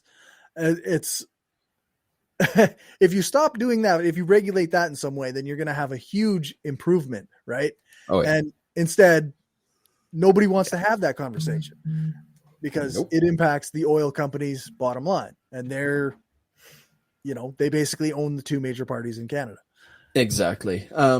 And there was something else that I saw in the Green Party platform here that I thought was, it was kind of interesting to see that directly get referenced. And so it's under their section 6, where they're talking about improved waste management and circularity. Their first point, they say they have reduced consumption, waste, and planned obsolescence, which I hear that and all of a sudden my ears just kind of perk up and I go, wait a second. So does this mean then that Apple and Samsung can no longer mass produce and then deliberately sabotage the older? Not right? that. No. It's more like a right to repair type thing. Yeah. Okay. There we go. That's if Canada tries to boycott Apple, it's a riot, man. There'll be a riot. You're not happen. You're out of luck. It's not happening. If Canada tries to boycott Apple will be like, whatever. Okay. We don't give a shit. The $2 million that you spend, I don't care. But that right to repair, I know that's a huge fight in the States. You don't really hear a lot about it. Different terminology that they like to write about it in different ways. They like to say it, but that's part of it. So, I mean, it would be great to see something done about that, because that is part of the problem that we're seeing is, companies that can't do like a subscription service. So like telecommunications companies for your phones, they'll set it up so that this way they've got something new and exciting coming out every year, so that this way everybody wants the new next best thing. I mean, the brilliance, and I really wish I could use a different word. And the ingeniousness, I guess, behind capitalism is the fact that, now we're seeing this hyper-capitalism almost, where there's so much accelerated buying. Companies are struggling to maintain their monopolies and their top positions in, the economy, in order to make sure that they're making more than the other guys, and they're the top dogs, and they get to set the standards and all of that. How could they sell you the same thing 2 years in a row? Exactly. And what way can they do that? Yeah, exactly. And now we're seeing the same problem with subscription services. So like you've got your you've got your Netflix, you've got your Crave, you've got your I don't know, PureFlix. You should still be for those pirating all your shit. Actually, it was so funny. A friend of mine, he shared a meme about basically saying just that. He's like, we warned them this would happen, and now piracy again. And all I can think is Arrogant Worms, last Saskatchewan pirate. All right. So so that's the Green Party in a very, very, very, very, very narrow nutshell. So we'll quickly move to NDP, and then I guess we'll wrap up. Yeah, we'll have to move on, because we're already an hour and a half in. Yeah. I know you guys are excited, and I'll tell you what: if Cory wants to come back on next week, and you guys want to talk about the finals next week Tuesday, you could have a whole fucking episode again. You could finish your debate and then talk about the election results. I don't care. It's works for me, man. All depending on how the election goes as to whether or not I'll be sober enough. I'll be gloating I'll be working nights next when the night of the election. So. Oh no! So you'll see it in real time. You'll know before a lot of us. Right. Okay, so we have the NDP. They have their commitments page, which is where they have their plan and what they want to roll out. All right. I don't have a commitments page. It should be. It's called Jagmeet. Jagmeet. Oops. Oh, it's still under platform. Yeah, it's still under platform. There we go. Oh, yeah, it's because I didn't do the enter thing that the links didn't prop up for the platform. There we go. Yeah. All right. So yes, Jagmeet Singh fighting for you, and he's I love this guy. This guy is he's so close to my heart. He's so pretty to look at, and he's got a lot of great ideas, and I absolutely love the fact that he is kind of like a younger Bernie Sanders. I want to say he's a lot more in line with, I think, Bernie Sanders. I mean, he was the politician who met with or played Among Us with AOC, that was this guy. So he's pretty young. He's soon to be dad, and that's part of the reason why part of his argument in favor of, or why he is so gung ho about working on fixing our healthcare and improving our climate change action to make sure that it works, and it'll be a sustainable future for his kids and everybody else's kids. So we've talked a lot about that. Why don't we look a little bit more at the building an economy, since we spent more time with the Green Party talking about the green, their environmental platforms, I guess. Yeah, because we already all agreed that unless they're going to actually do something, you're just it's like give me some lip service, but it's not doing to me anything, and then it just kind of what that creates. It creates anarchy. It creates those of us that want to tear the system. Steal our movies. There's nothing wrong with anarchy. Canadians aren't stealing the movies. What the fuck are you talking about? We're not the Christian movie industry. We're not like ripping everything off and badly at that. All right. So keep going. Right. We're gonna scroll down here. We've got 1, 2, 3, 4, 5, 6, 7, 9. Okay, so there are 10 commitments. Like the 10 Commandments. I thought you were gonna say that. I honestly did. I heard COM, and I was like, no way.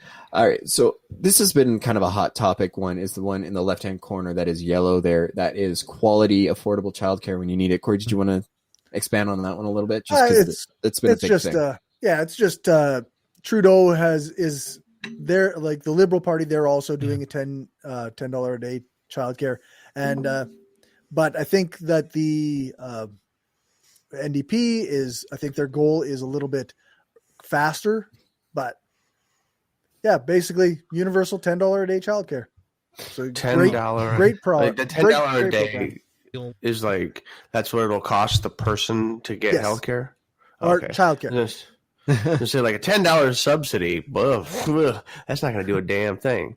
So like that's the goal, is like you can get childcare for $10 a day. Yeah, so then it'll cost you roughly, if you're working a full 20 days a month, then it'll cost you $200 a month.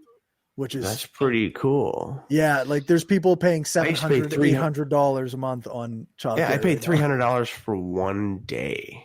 Oh wow! One See, and, like, Wednesday a week. And it given was the economy 12 that or we six- yeah, so it was $1,200 a month for 4 days. That's ridiculous. Like, given the fact that, you know, a lot of times childcare is so the other parent can go back to work or both parents can go to work.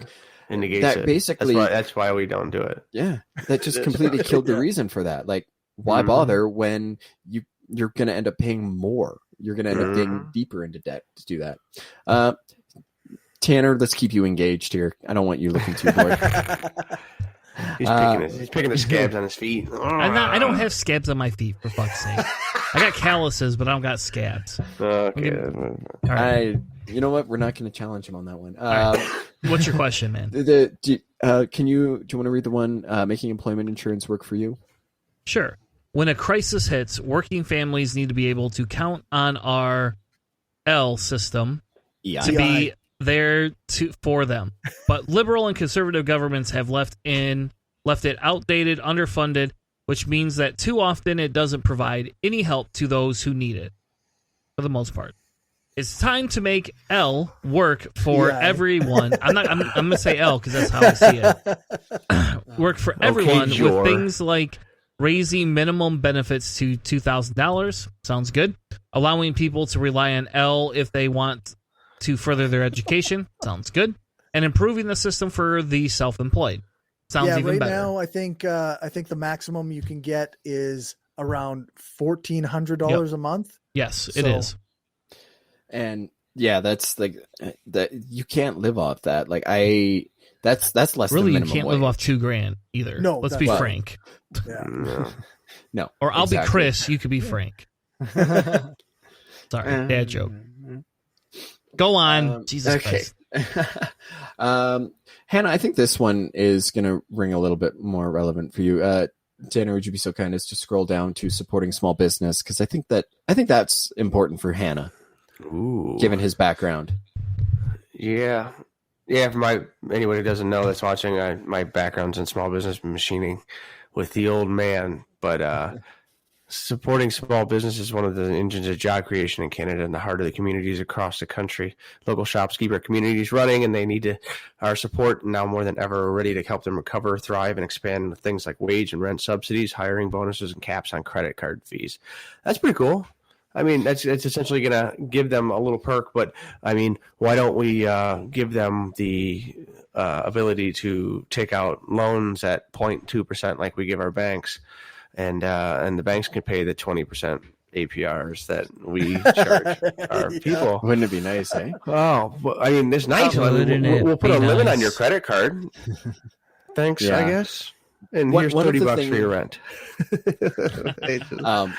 So I did kind of want to bring up one thing, because under if you expand it out, they do kind of provide more information on what they want for to make this a reality. And now, one thing that Jugmeat regularly brings up is the fact that, you know, healthcare and pharmacare are essential. And they point out in this blurb here, they go, our plan is for public universal pharmacare, or our plan for this will also save businesses approximately $600 per employee with extended health benefits every year. And it means that all small businesses can feel confident knowing that their employees are able to access prescription drugs they need.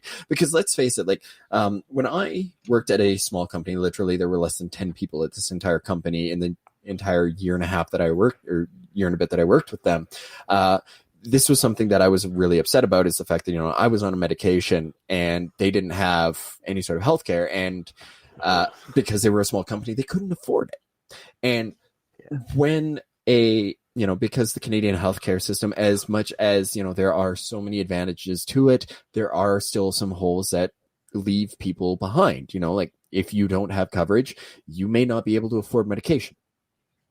And if a company that you work for can't afford to have you to provide healthcare private healthcare coverage, you're probably not going to get covered for, say, that medication that's going to make you basically bring more value to you as an employee, really, if you want to talk in the business's terms. And, like for me, it was a simple medication that balanced out the hormones in my thyroid, which we know is very important in hormonal regulation. But don't at that point, Keith, don't they actually have to go after how you guys reimburse the insurance companies rather than actually providing the healthcare side of it? Like, I agree with you. I'm just saying is the reason they cost so much and the reason you have so much debate, at least in America, is because we allow insurance companies to pretty much just murder people. That's what they're doing. They're killing people on the way down. Exactly. And this undercuts that. So this is going to take that right out from underneath the insurance companies. So now it's going to bring the costs back down because they're not going to be deliberately inflated by, the insurance companies. This is going to be a public, basically offered as public healthcare. And then so businesses won't need to pay that. They'll still have healthy employees who don't have to stress because, oh my God, I need a medication. I don't know if I can afford it. And people are going to have more access to preventative healthcare under this platform. And as far as small businesses goes, I think that's a fantastic thing to really go into. So the idea of, I'm just going to grab one here down at the bottom. It's the livable income when you need it. So it says, I was just looking at that. Yeah. So too many Canadians are living on the edge or sliding deeper into poverty. Liberal and conservative governments continue to do nothing to fix the problem while the rich get richer and vulnerable people suffer, which it's pretty fair. We're ready to lift seniors and those living with disabilities out of poverty with a guaranteed livable income that will ensure dignity, security, and peace of mind for everybody. And, this was another thing that I found interesting during the debate was a very careful avoidance of certain terms, because basically what does this sound like having a guaranteed livable income? Come on, I know you know the term. Basic income. Exactly. Basic income. Come on. Exactly. And so this was something that they both Singh and Paul brought up, was they both wanted they both danced around it. They both used the term guaranteed livable income. That's UBI right there. We're all for that. And but unfortunately, because UBI has already been poisoned as a socialist bad idea, it's just going to steal your money and enable people to be lazy, because that's the conservative narrative. They avoided those terms, and I thought that was really clever and well done on their parts, because it sidestepped the knee-jerk response to that kind of an idea, and a big part of what they were talking about, or the context they were talking about, it was for senior citizens, because pensions aren't really great. You still pay taxes on those, and if you don't have tax taken off, you have to pay it the next tax year, which I didn't realize until I lived with my grandmother and she had to deal with that. And this is a fantastic thing that they mentioned, because as we come out of the COVID-19 pandemic, there's a lot of people saying, there's companies hurting for jobs, hurting for employees. And it's like, those industries kind of need to be revamped anyways, because I think one of the loudest ones we hear is the restaurant industry. And that industry it treats people like garbage. It really does. It enables predators and takes advantage of hardworking people. And so with the idea of a livable income, well, guess what? Now you don't have to let that employer take advantage of you, because you've got an income. You've got you can live off of what you make, not working for that asshole. And suddenly that asshole can't find any employees. That business doesn't work. The business doesn't run. And it also helps shoulder that burden for the smaller businesses, which may need another worker or two, but they can't afford that. They would need that profit now in order to be able to afford the extra worker, but they can't afford the extra worker now in that vicious cycle. The U.S. just finished a full-on experiment in that with the excessive unemployment benefits that were compared to what they usually do. And they sent just the unemployment benefits that most people got, since they were so much more than they usually would make with the $600 surplus per week over the roughly $300. So the $900 a week that people were starting to make, they actually lifted them out of poverty in certain cases. They were able to pay off bills. They were able to pay off credit. They were able to pay off loans. They were actually able to save money. They found themselves in better housing, better cars, better places. And so, like, it's basically proof that if you give some people some money, they're, one, going to do the right thing with it, like everyone says they're not going to. And then two, it gives them a little bit of stability and comfort. And we all know that when you're not so stressed out that your hair is on fire, you're going to make some better decisions. You know what I mean? So, like, this platform would be something that would probably be a really good thing. It's so sad that people have to step around the minefield and tiptoe around these types of terms.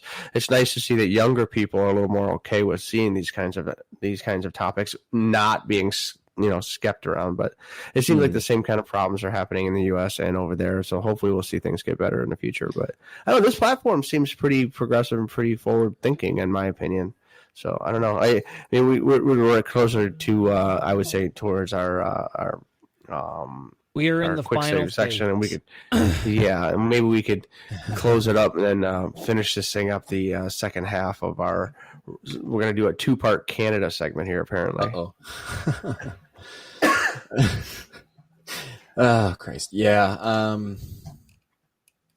So that's kind of the nutshells of Canadian federal politics at the moment. Next episode, we will be able to say, who did and didn't win. Whoever wins, we might all still lose anyways, but. So welcome to America. We had Trump for 4 years. Just before we go, I just wanted to kind of, if it's all right, I'll go over just how likely a change in this is.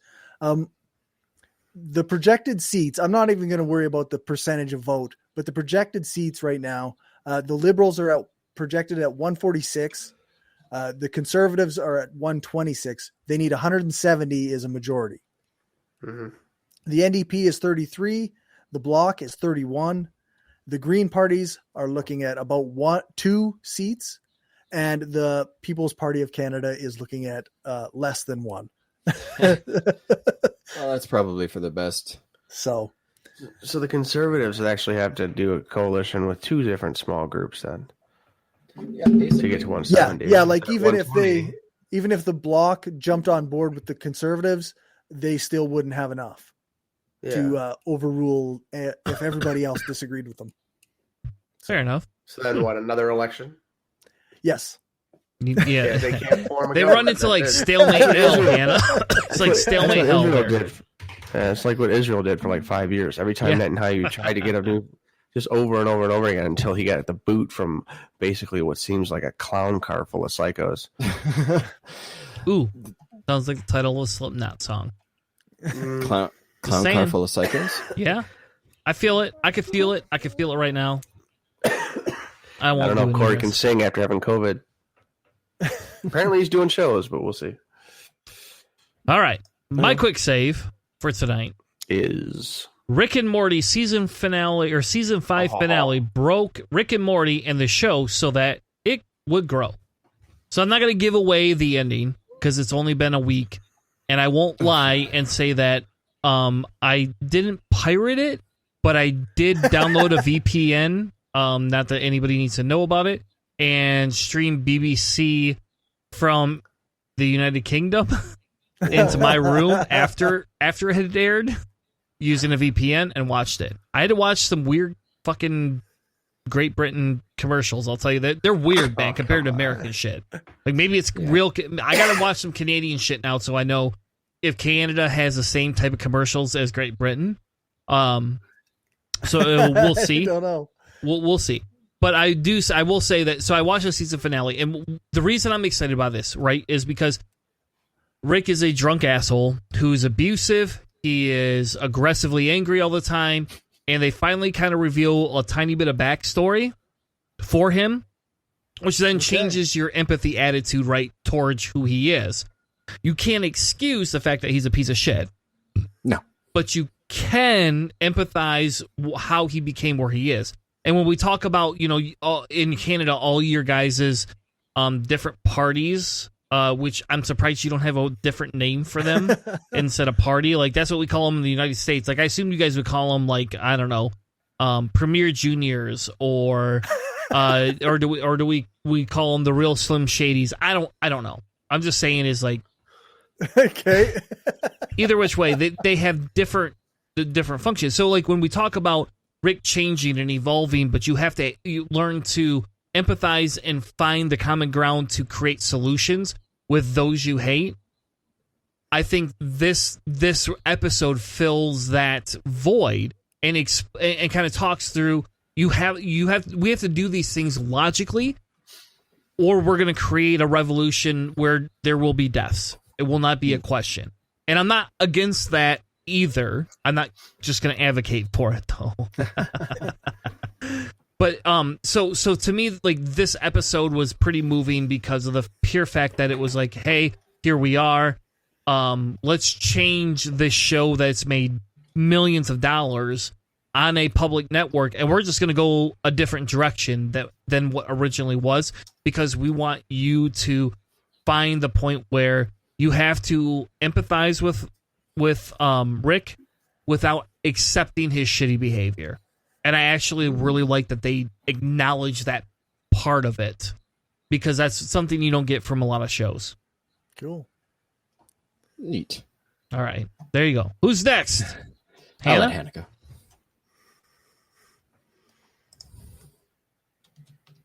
Me? Okay. Yeah, it's either you or it sounded like a it's couple nobody people were else. talking at the So same time. But anyway, so for mine was it's a new game that I downloaded. It's not new, but new to me. But No Man's Sky.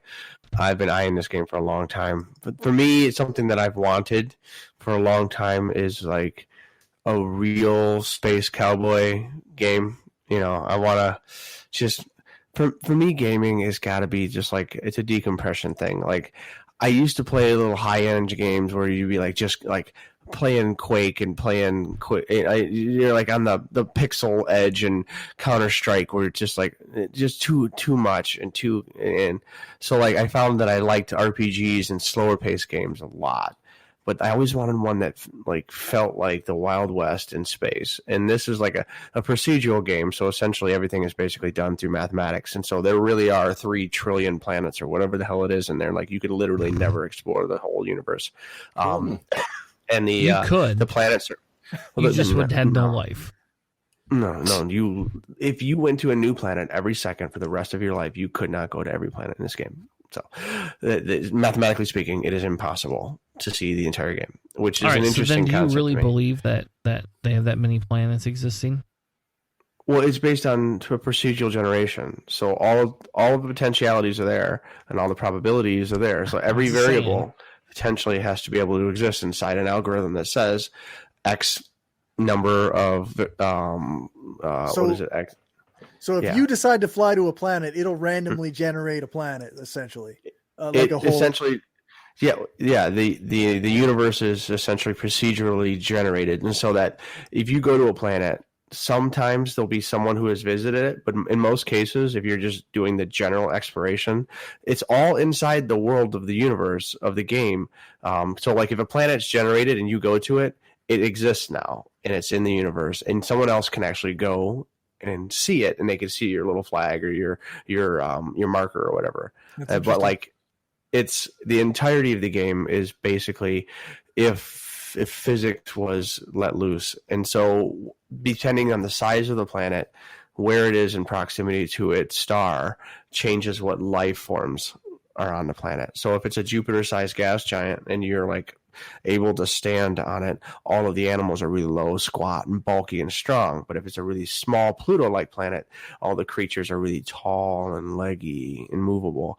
And so, like, the game, if it's just you and you're like exploring, and like you can just cruise, man. And so, like, cool. But you can go to like the new developments. They're like these player hubs, and there's like team coordinated stuff. I haven't gotten that far into it yet. But like you can do like your World of Warcraft raids or something if you really want to get all social. But man, my screen name my screen name that I've never been able to get since I was in high school is this does not play well with others. And I've been trying to find something that has that, but this game just I saw it from a long time ago when it came out. They rushed it, and it was really rough and it was really harsh.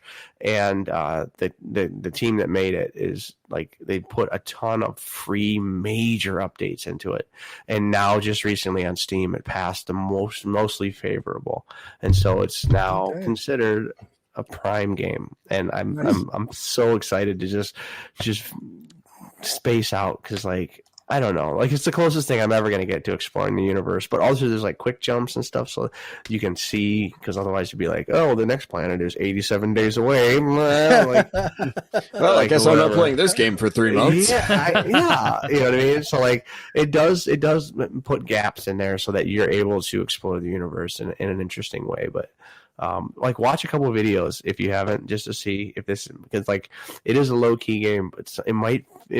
There's a game that came out not so long ago called Journey that's just two people and there's no voice and you're just walking through the sands of time and stuff like that. And like those kinds of like low tech but high emotion and low intensity games are like just where I'm at right now with life. With a 3 to 5 year old, they're like, "Daddy!" So just like games, so like. You're like, yes, this is it's enjoyable. Cool. It's a really fun, enjoyable thing. Just quick question here. Did you guys ever get into the EA game Spore, where you like start with the single cell? Because that's exactly like what I'm seeing, like or thinking it's of. It's kind of like it, yeah. It's like a sim. Spore was like a sim planet game. Yeah, where you're mixing stuff together. You start off as a single cell organism, and then you go through evolve, you adapt, and whatever you meet certain milestones, you evolve from single cell to multicellular to tribal to civilization to space age, and then you can explore the entire galaxy. And it was a lot of fun. This would be a technological successor. What would that be? Successor to that? Yeah, I'm okay with that. It's cool. All right. So yeah, Keith, you're up last. That's okay. Mine. So it's more the channel that I wanted to promote than this particular video. But this video, it did provide me with a great bit of mental health relief one day. So this is CZ's World, and essentially. How I stumbled across this was he does like lore breakdowns of horror movies, and I'm kind of one of those weird people who, if I really get into like a movie or a universe, I get deep into the lore. That's probably why I got so obsessed with Star Wars, is because like I was just so fascinated by like Sith and Jedi lore and all of that, and so this guy was covering the video of his that I first found was he did a breakdown of the history of it. And he talked about, like the original versions, and he kind of transitioned through and used all like the book, the made for TV with Tim Curry, and the more recent versions of it to really kind of explore the character and the history and everything. And it was really cool. And then all of a sudden, I'm going through and I see that he did an entire video on Belle Delphine. Now, for those of you who don't know, she is like the premier e-girl streamer celebrity type. She sold her bathwater. That gives you the level. Yeah, she's the girl who sold the bathwater. Okay. And it was he was a really good breakdown of her career. So if you're curious about it, you can check out this video. Otherwise, I would recommend you like get into his other channels. Another thing about his lores that he does that really got in me, and it's just because this is kind of a guilty pleasure of mine, is he did a lot of breakdowns of like the Conjuring universe. Now, the Conjuring, I didn't really find it to be that interesting or scary or whatever, but he started talking about like the demons, and before I started really being more skeptical, is demonology was something that really fascinated me. And while I was never really sure if I believed in it or not, I really liked it because I thought it was a really interesting arena. And I don't know, I mean, if you can create a really compelling fictional world, to me, it was just really, really cool. And that was just my approach to like demons and shit. And so he was talking about the various demons that came through The Conjuring. And I thought that they were a lot more interesting than the movies themselves anyways. Not that I can watch any of them with my wife around because she doesn't like horror, but anyways. and I'll watch them, and I kind of get interested in like the characters and the demons and all of that, and it's just I thought it was really cool. So if you're into that sort of thing, CZ's World is a fantastic YouTube channel, and the Belle Delphine is just it's a funny take on like an actual like not really scary story, but he does it in the way that he does all his scary stories. So definitely, it looks like he's doing a rendition of Jennifer's Body when I first looked at it.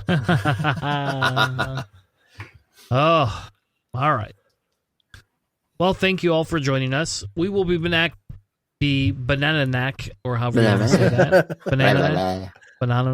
All right, we're going to be back next week with a new Cellar Door Skeptics, and we will be talking about the election results. So the best part about this is Keith actually gets to plan the episodes. I get to sit back and just read articles. I like that. That's the best part about my job here, is when you all do more shit than I do. So, Cory, you are invited back if you want to come next week. If you can't make it, you are welcome to record a statement of up to 10 minutes and send it to me, and I'll play it in the stream. Sounds good. Either which way, we will be talking about the election next week, as well as why we really need to figure out how Biden should not be able to be elected again in 3 years. But that's a whole nother discussion that'll go along with why we don't need half the people that we need. Anyway, with that being said, Cory, shout out your links real quick again, so anybody that's watching can grab them. Anchor.fm/Skeptical Leftist is where you can find the podcast. Mind of a Skeptical Leftist on YouTube. And I'm at Skeptical Lefty on Twitter. I post stuff constantly. I'm always posting my stuff. So there you go. With that being said, thank you all so much for joining us. This has been episode 286. Something Canadian comes this way. We'll be back next week, Tuesday, 10 p.m. Eastern. Have a good night, everyone.